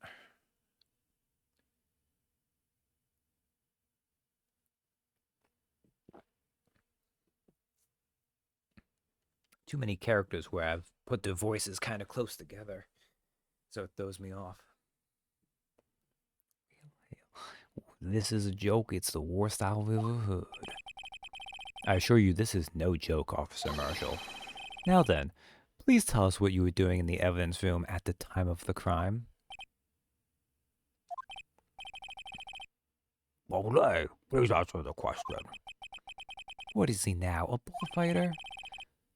That's all right, Officer Marshall. I believe we can figure the rest out from here. We can? Have a look at these floor plans.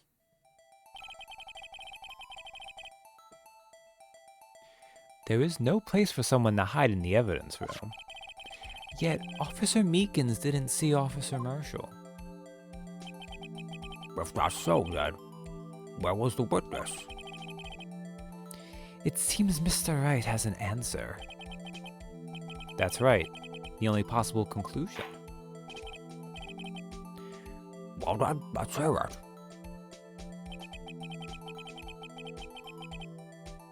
Where was Officer Marshall at the time?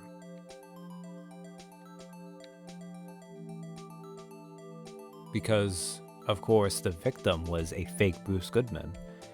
So if Meekins is the killer here, then the only other option is...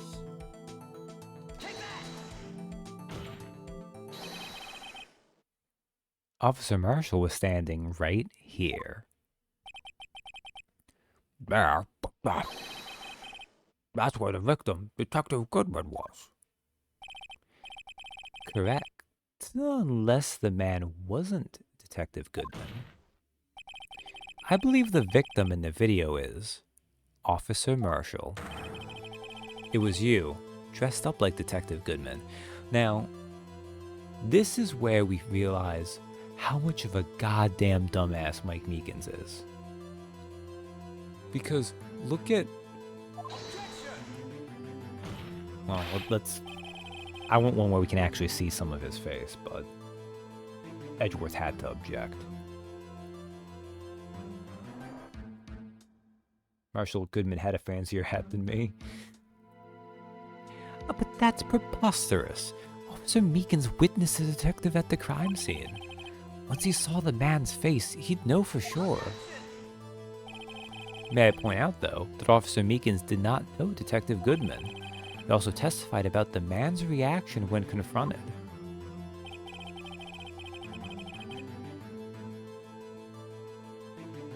Also, did we have to flash back to... When I entered the evidence room, I asked him to show his card, sir. Yes, and how did Detective Goodman respond? He suddenly pulled a knife on me. Objection. It's objection for me, that's for sure. Something about the officer's story puzzled me. If the man had had his ID card, why didn't he just show it? Yes, would have needed to enter the evidence room, so I must have been carrying it. Objection. Meekins is a half crayon box short of a full set. I think that's honestly generous of you, Darth. To say it's just a half of one. The answer is simple. He couldn't show it. As you can see, Detective Goodman's picture is on his ID card. Oh, I got it. If he showed that, his cover would have been blown. Officer Meekins would have realized the man wasn't Detective Goodman. Do you have anything to say to this, Officer Marshall?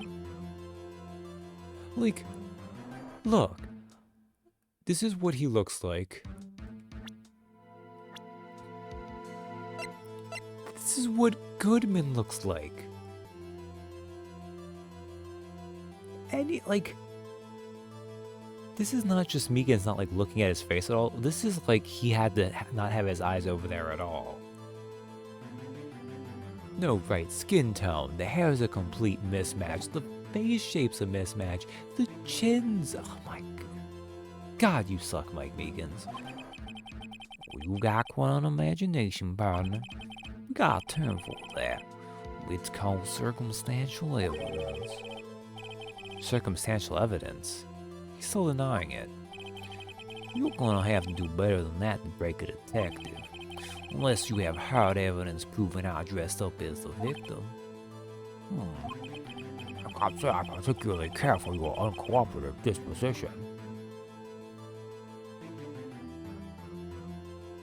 I think that Goodman is still wearing the same kind of hat here. Just in white, because the good guy man wears white. Still Western tropes. It is true. That is a nice little touch there.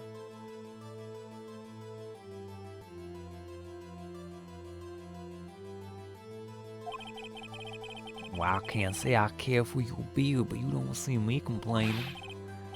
Well, Mr. Wright, do you have any evidence proving beyond a shadow of a doubt that Officer Marshall dressed up as the victim?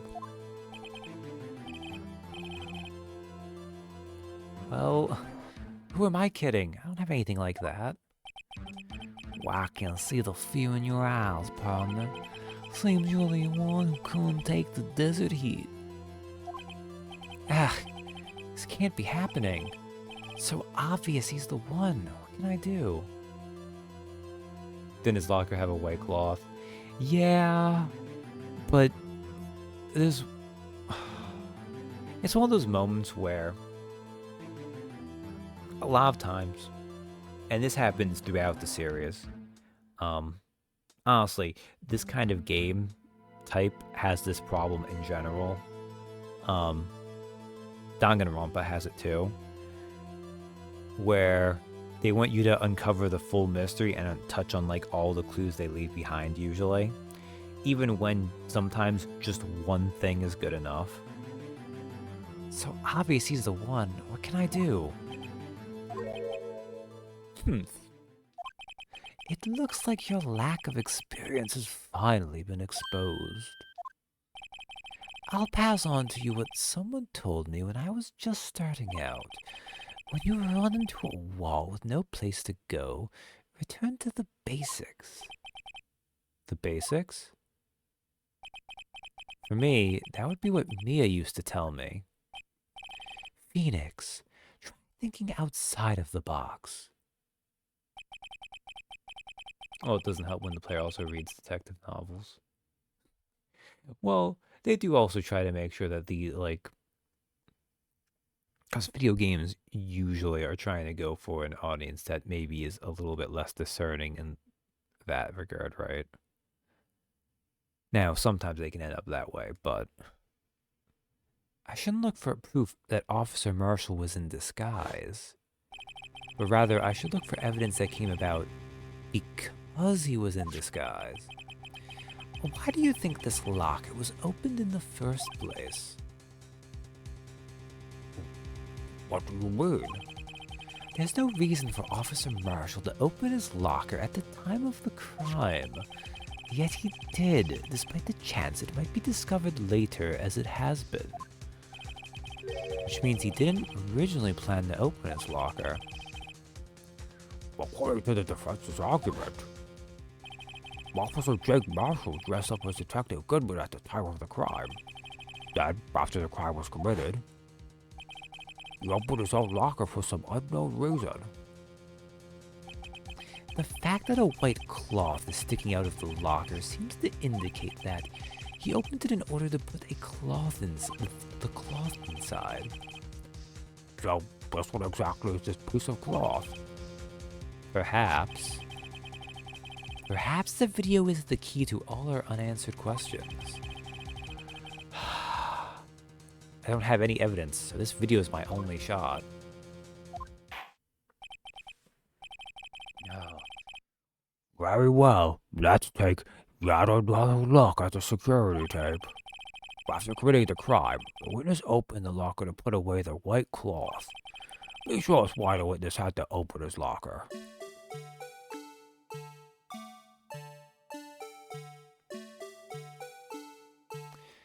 So, the one thing we've kind of gone past, because we've been told about it, but we didn't even look at it, is...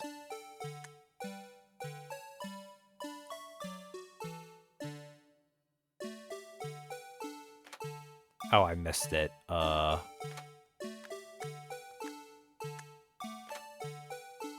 Here we go.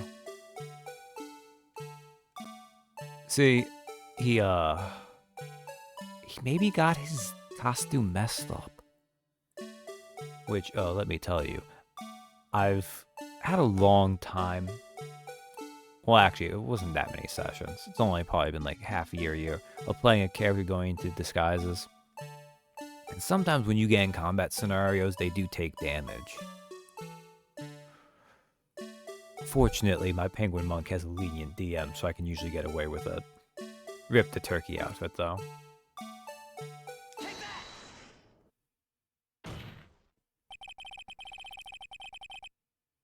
For some reason, you disguise yourself as Detective Goodman and enter the evidence room, though I don't know to what end yet.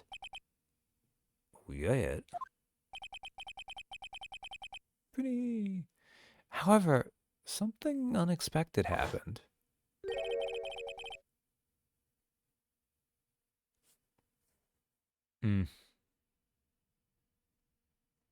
That was nice things that Katie got Sam, though. All the Portobello characters. Other ones, too.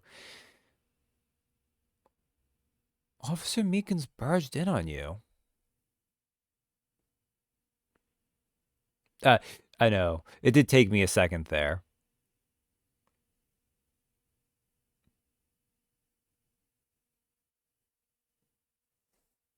Like, I caught up to it, but... Officer Meekins, yeah, I read that line. When asked to show your ID card, you pulled a knife on him. However, Officer Meekins panicked, and the white coat you were wearing was soiled with blood. A bloody white coat. You couldn't just walk out like that, so you hid the coat in your locker.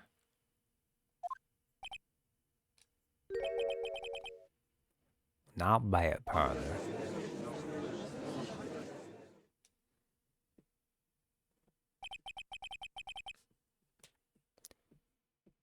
Now that, Officer Marshall, are you ready to tell us the truth? Oh, looks like I underestimated you. I hope you're happy now, Mr. Edgeworth.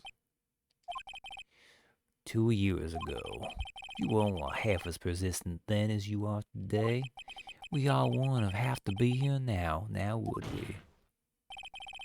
Officer Marshall, tell the court what you did. All of it.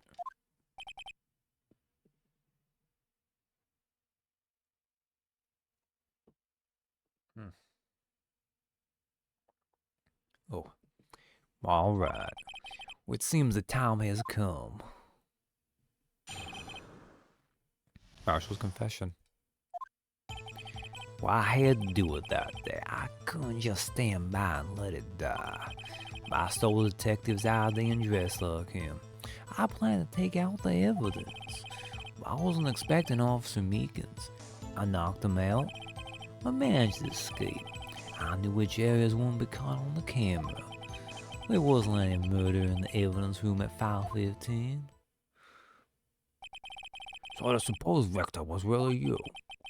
But there's one thing I still don't understand. Traces of a large quantity of blood were found on the floor of the evidence room. If no one was murdered, then how could that be? Officer Meekins... Officer Meekins managed to cut his own hand. My guess is he's the donor. It was way too much blood for such a small donation.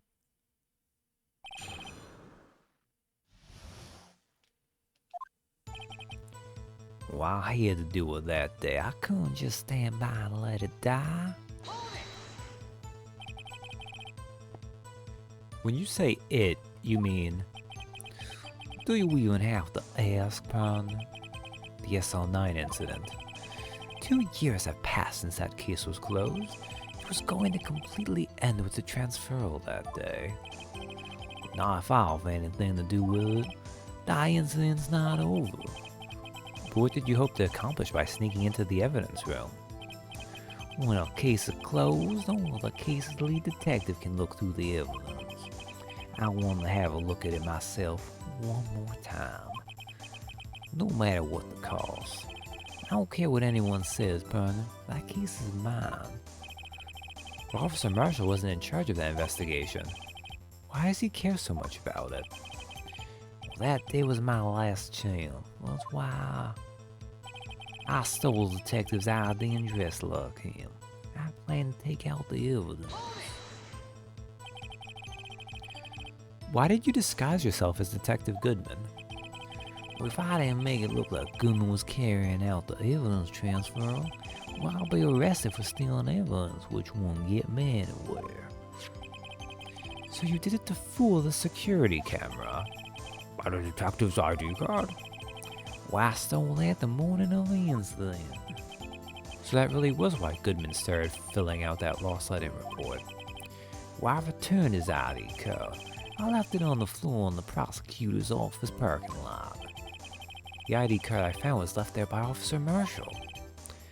So essentially, you managed to succeed despite your lack of foresight. What do you mean, partner? I mean the fingerprint-activated lock, of course. No matter how well you disguise yourself, you can't change your fingerprints. Under normal circumstances, you wouldn't have been able to open that locker yourself. But he could because a rubber glove just happened to get stuck in the door. That means Detective Goodman must have opened the locker before Officer Marshall.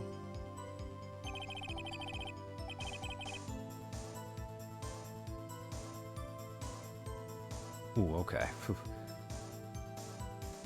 Well, I wasn't expecting Officer Meekins. I knocked him out. You pulled a knife on Officer Meekins and tried to drive him off. Let's just say I was a little surprised. I don't plan on being in the evidence room for no more than 5 minutes. Well, I don't think anyone would actually come in during that short time.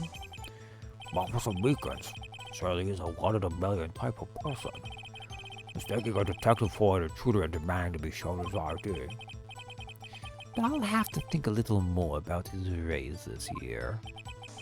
When did Edgeworth get so much influence? Well, anyway, he threw himself on me and I ended up cutting him slightly. I'm sorry it had to turn out that way, with me knocking him out and everything. By the way, what happened to your knife? Oh, you mean this one? I don't know what to say. Except that Darth is right. It's really messed up they let him use this knife, which has literally injured a person. So you knocked Officer Meekins out, then? We managed to escape. I knew which areas won't be caught on the camera. So you did your research beforehand. Yeah, I told you. Those who go into the desert and prepare don't leave alone, partner. I don't think will make a difference, though. Security tape was erased every 6 hours. All going as planned, no footage would have been left. However, you bloodied your coat in your struggle with Officer Meekins. If someone was in the security room when I came out, the jig would have been up. I opened my locker and stashed it in there. what was Officer Meekins doing during that time? What else? He was sleeping like a baby. What the flag is on that day? There was an murder in the evidence room at 5:15. But the blood found at this scene certainly indicates a crime took place. What are you, blind? The victim shown on that tape is me, and I'm not dead yet, partner. So you stole the evidence from the locker? Well, actually, no, I didn't. Why not? When I opened the locker, the evidence was already gone. What? Mr. Edgeworth, where is that evidence? It's still missing, Your Honor. Detective Goodman's locker was already empty. Someone else stole the evidence. Officer Marshall, may I ask you one thing? Fire away, partner. It's free country. Just remember, I'm also free to decide whether or not to answer. Why did you do this? Stealing a detective's ID, injuring a police officer? This is no small offense. Moreover, you're an officer yourself. Oh, the sad music is playing. This will have serious consequences. It can't just be forgiven with a simple cut in salary. Not that salary cuts are ever a valid solution. Well, like I said, this isn't your case. Well, this one is mine. And I'll do anything it takes to get an answer I'm satisfied with. The witness has an unusual amount of zeal. Let's hear more. I can't just forget the SL9 incident. You know why? But that case was solved 2 years ago, wasn't it? That's the reason the evidence was stored in the evidence room. Joe Dark was convicted for his crimes. One thing I can say for sure is he deserved his sentence. I remember the Joe Dark case. It involved serial murders, didn't it? I don't intend to complain about how it turned out. There's something that still bothers me. Something went down at that trial. Something no one will talk about. What happened? I don't know. That's what I'm trying to find out. Why is he so concerned with that incident? Maybe I should present him with what I think his real reason is. I had a feeling we'd wind up here sooner or later. Everyone involved here is related in some way to that case. Better take another look at the files.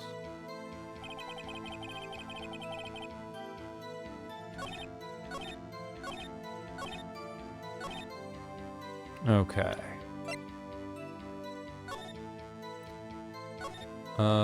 Victims. Okay, so it's the victims page, which is page 2 if we need to do that. Officer Marshall, I think I understand. Oh man, 175. Whoa. I misclicked there, but I caught that. Officer Marshall, I think I understand. I think I know why you care so much about the SL9 incident. Sounds like we been sipping too much cactus juice, partner. I have the SL9 incident file here. The name Marshall is mentioned in here. In a list of murder victims. Neil Marshall. Are you related to this man? Neil Marshall? Yeah, I'm sure you've heard the name. 2 years ago, he received the same Vows Prosecutor award you got. What?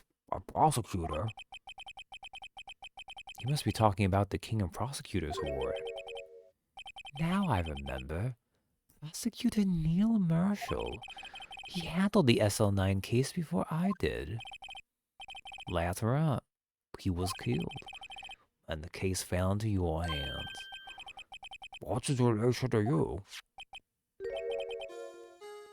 He was my brother. We was investigating the murders with Damon Gant, the then Deputy Chief of Police. Was a group of detectives I was part of worked under them. We were desperate to prosecute the killer. Joe Dark. My brother fought Dark and was killed. That was the first time Dark left behind any evidence. That was all we needed. He was arraigned and incarcerated. The case was finally closed.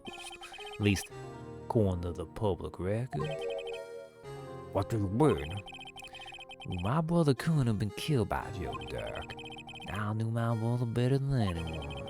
No one could have beaten him in a fight. And that's it.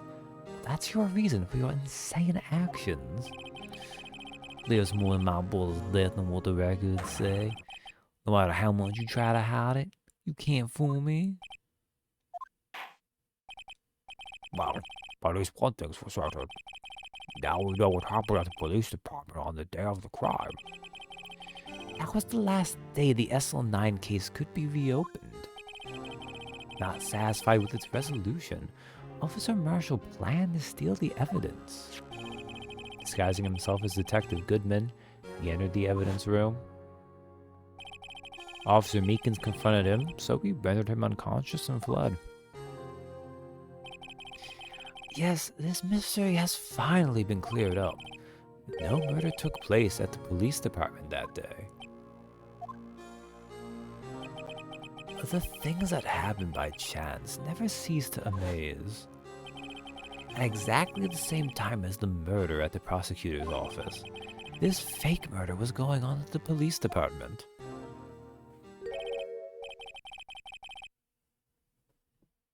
Chance? It's gotta be more than just that. So if no one was murdered at the police department on the day of the crime, that means the murder in the prosecutor's office parking lot was the real one. Which, in turn, means only one person could have committed the crime. Chief Prosecutor Lana Skye. But wait, a verdict wasn't reached in yesterday's trial.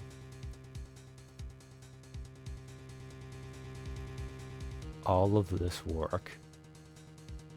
We have been like 2 hours on this trial, and we are at Edgeworth going, hey, thanks for making all of that proof that was not completely unrelated.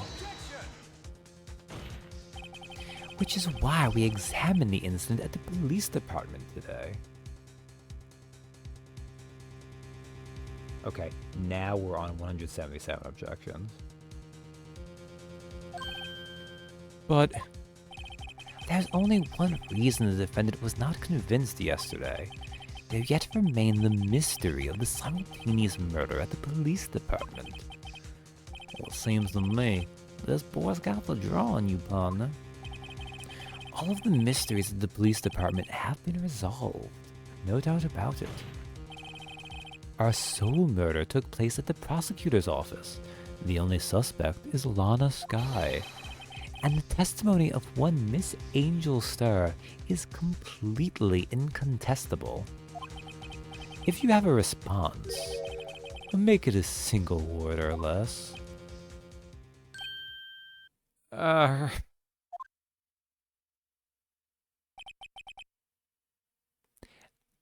rest my case. But seems this trial has reached its conclusion. There's no room for doubt. Well done, Mr. Wright. Thanks to you, I didn't need to waste my time disproving the alleged murder at the police department. There's no doubt what I proved today is true. The apparent murder on the security camera's tape really was fake, but I didn't realize that would end up proving Lana guilty. Now that the time for the verdict has arrived, this court finds the defendant.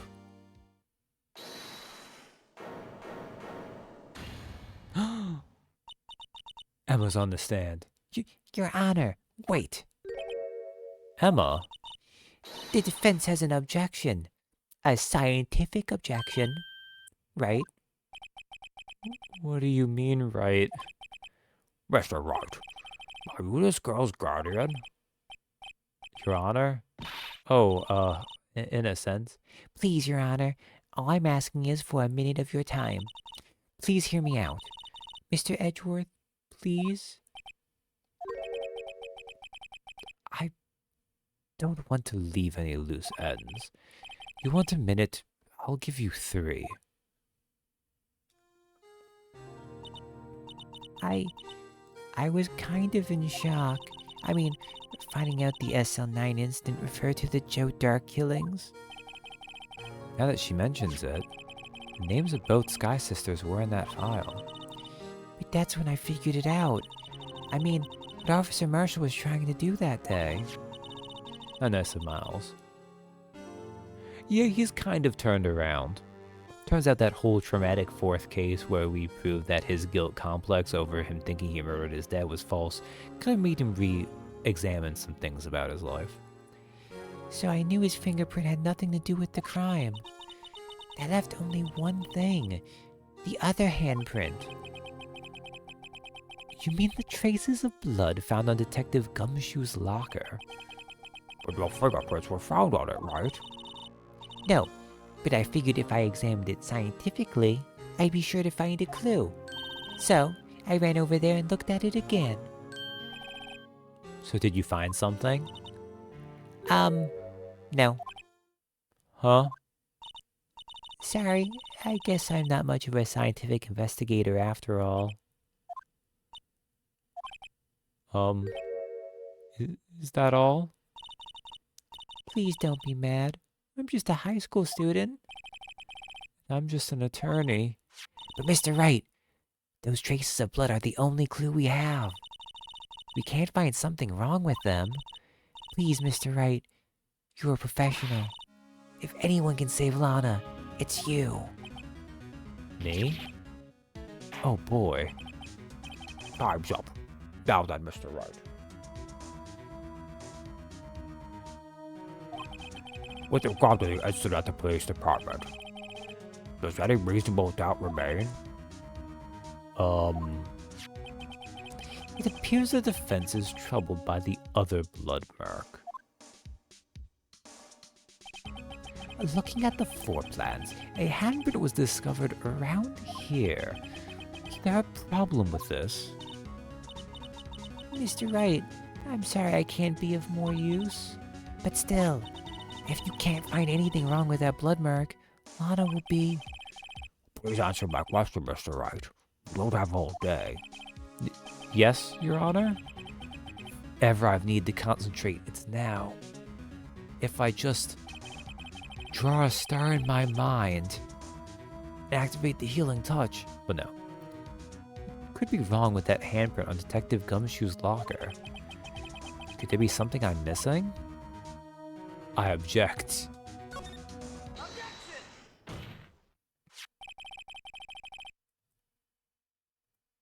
I'm not even sure what it is here.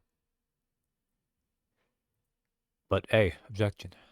This handprint left at the crime scene clearly shows a contradiction. The only thing that seems clear is your grasping, Mr. Wright. We've been staring pretty intently at those floor plans. Tell me, is there a problem with them? Yes, this is strange. When it gives you those prompts, is not doing the thing ever the right choice? When it's object or don't object, I mean, I think they're a flavor usually.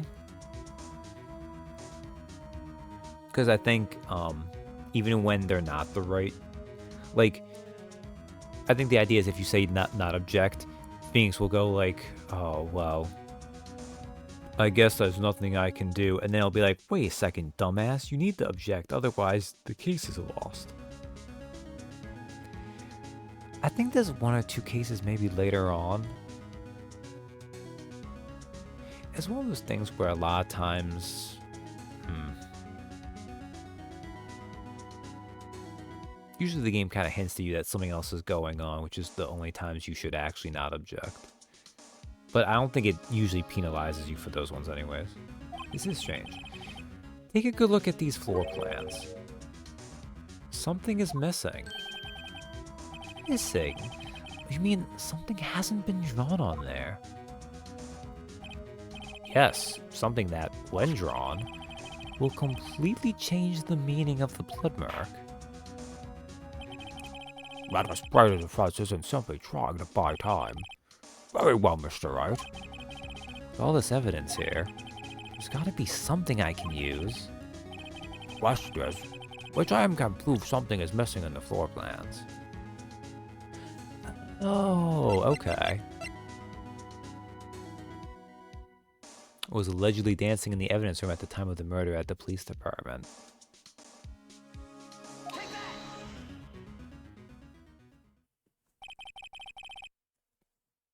Well, what about that piece of plywood? The Blue Badger, mascot of the police force. Defender of truth, guardian of proof. Explain yourself, Mr. Wright. You look at the floor plans of the crime scene. The Blue Badger is not here. Well, so? So watch what happens when we put him in. This is where he was dancing at the time of the crime. Well, What? that's right. So long as the Blue Badger is dancing here, it would be impossible to place a handprint at this spot on the locker. What?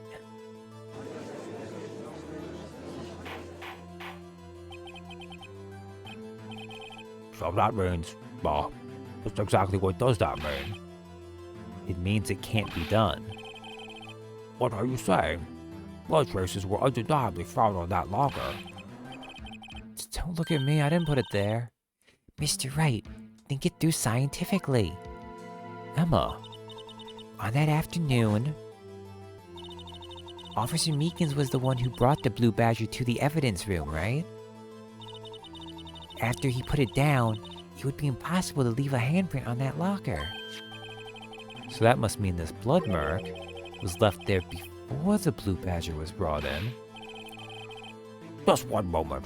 I will not allow such far-fetched balderdash in my courtroom. Judge, you lying, hypocritical mother...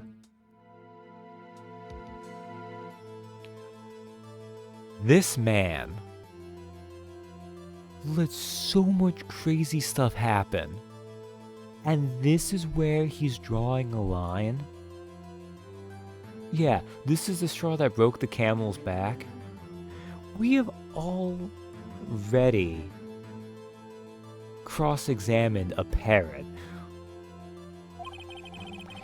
It may sound far-fetched, Your Honor, but it's the only possible explanation. February 21st, in the police department's evidence room, blood was spilled not once, but twice. But how? One time was captured on this tape, taken by the security camera. Officer Meekins cut his hand, from which a trivial amount of blood fell. The problem is, the other time...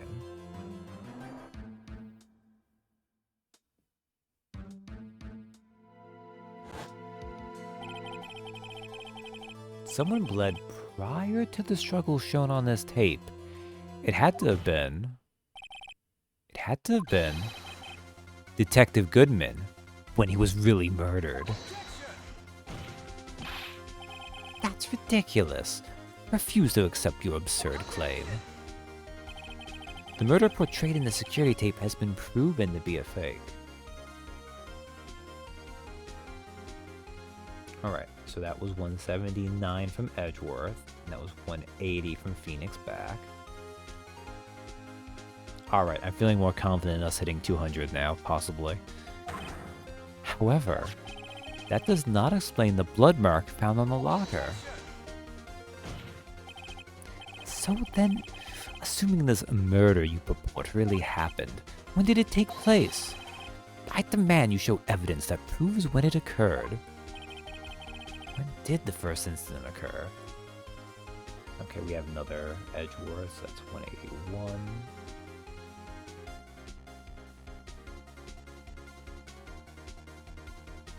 You know, it's a good thing that Phoenix styles his hair like that. That way, when his speed lines manifest, his hair remains perfect.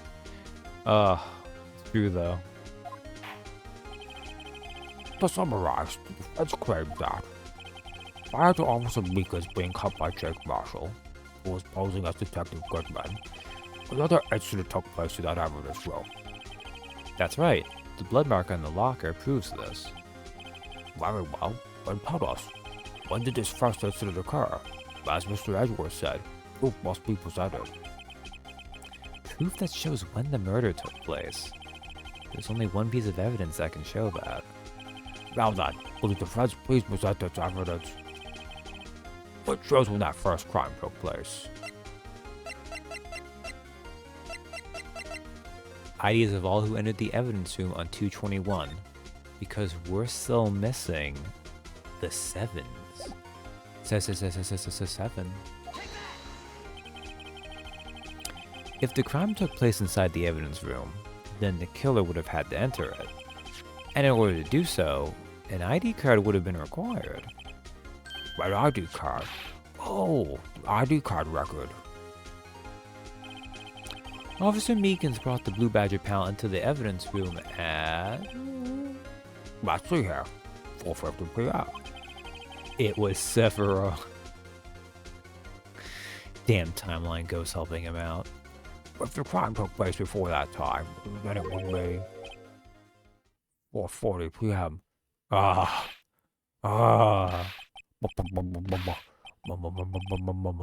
Miles Edgeworth, just what have you done? Well, never would have figured you had the nerve, boy. Drop the act witness. It doesn't take a lot of thought to figure out it couldn't have been me. Nope, I ain't getting it. I'm afraid I don't understand either. It's clear from the luminol test that blood was there. However, when the second crime took place, both Officer Meekins and Officer Marshall failed to notice the blood.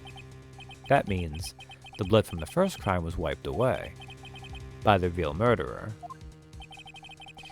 I would have had just 10 minutes to murder the victim, carry his body away, and clean up the blood. Unfortunately, that's physically impossible. That would mean crime must have taken place before Mr. Edgeworth entered the evidence room. Let's look at the chart again. Yeah, doing all that in 10 minutes, impossible. Doing that in 20 minutes, very probable. There's only one other card number remaining. 777 777 7. I'll talk about a lucky number.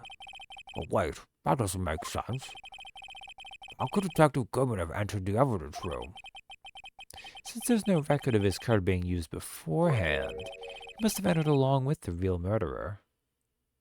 Unless Edgeworth has superhuman strength and speed. Like the ability to manifest his own speed lines. That's the only plausible explanation. He went in with 7777777. Mr. Edgeworth, please look into this ASAP. Find out whose ID number is 7777777. Well, that's 1 7 too many, Your Honor. Unfortunately, I'm unable to look up the owner of that ID card. At least at present. What? Well, explain yourself, son.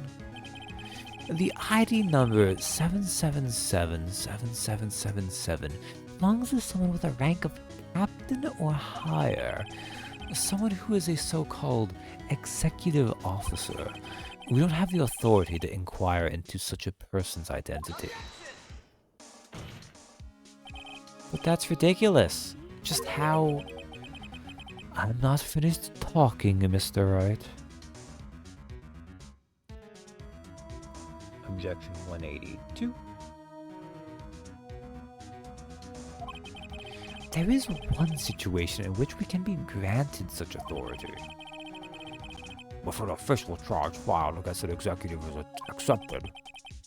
An official charge? Oh, you're all alike, aren't you? With your cover-ups and your forgeries. That's how the prosecutor's office operates. I take pride in my work, Officer Marshall. I would appreciate it if you would keep your slander to yourself. Slander, is it? Okay. Let me ask a question. Yes? No, not to you. To her, the defendant sitting over there. Also, before I forget, let's get... That was 183 for Edgeworth being defensive of himself. Your own little executive. Lana? Don't be stupid. She's been charged with murder. Of course we've looked up her ID number. And it's not 7777777. I actually think I accidentally said an extra 7 there, which does not feel right for Edgeworth.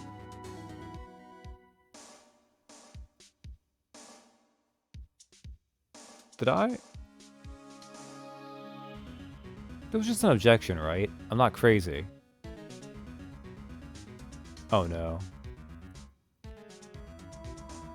I got distracted by the 777, but I think that's why I was going to do this, because my muscle memory. Do I remember hearing an objection sound just now, though? Oh god. This is fine. I can always look after this later and change it if not. So I wonder something. What do you wonder, Darth? 184.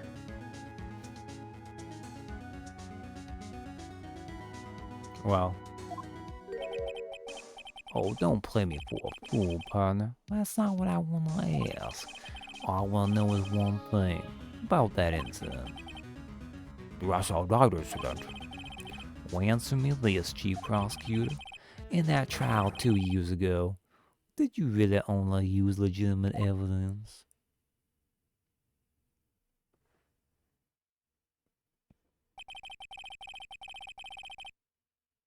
since we've been getting all the compilation titles on Steam for the Ace Attorney series, are we going to get the 2 games where you play as Edgeworth? People have really wanted that. They did that for Great Ace Attorney, but that was bringing over both of those games and rolling them into one. I'm not sure if that's as viable for the investigation games. Although at least they've already done the work of doing one of those. It's just the second one, which people really want. Do you need the witness to repeat his question, Chief Prosecutor? I heard him fine, Mr. Edgeworth. 2 years ago, I was in charge of the prosecution for that trial. At the time, occasionally, we felt the powerlessness of the law. At least, I did. Lana, I became a prosecutor in order to suppress crime with the law. But before I realized it, we were the ones being suppressed by the law. Defendant, just what are you saying? Well, I'll ask you again, Chief Prosecutor. During that trial 2 years ago, did you really present all the evidence in court? Can you look me, an investigator in that crime, in the eye and say that you did? Chief Prosecutor, you didn't. I don't have... Wow. I don't have to, Officer Marshall. I've checked the tapes, and that was an objection. Okay, thank you, Dill. That will save me from later. You're looking at 251.43 or so. Okay. Thank you. Is anyone going to ask why she has a military police uniform on it when she is an attorney? I mean, you saw how extra Von Karma dressed, right? They're just allowed to wear what they want. Plus, yes, Von Karma was a killer too. Oh, is a douchebag. This is also fair. They are also allowed to bring in whips, visors and coffee, a guitar, a sword, and I don't actually remember if the 6th game's prosecutor actually has a gimmick for like something he brings in. I don't have to, Officer Marshall.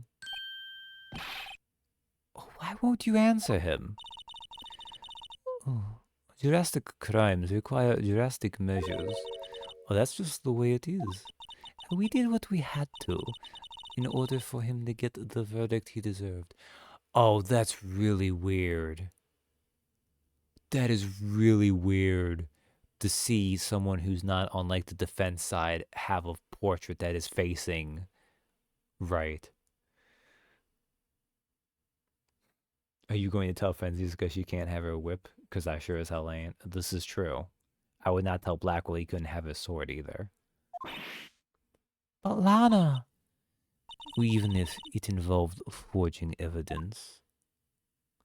Oh shit, she said it. The judge is just his usual startled self. She's not facing right. She's facing Edgeworth. Got him. Hey, it's true. It is true.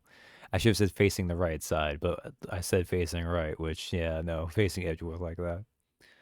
See, that's what I'm talking about. No. No. Order, order, order, order. Lana's remarks caused such a stir. The chaos in the courtroom could not be quelled. The conclusion of the trial would have to wait until the following day.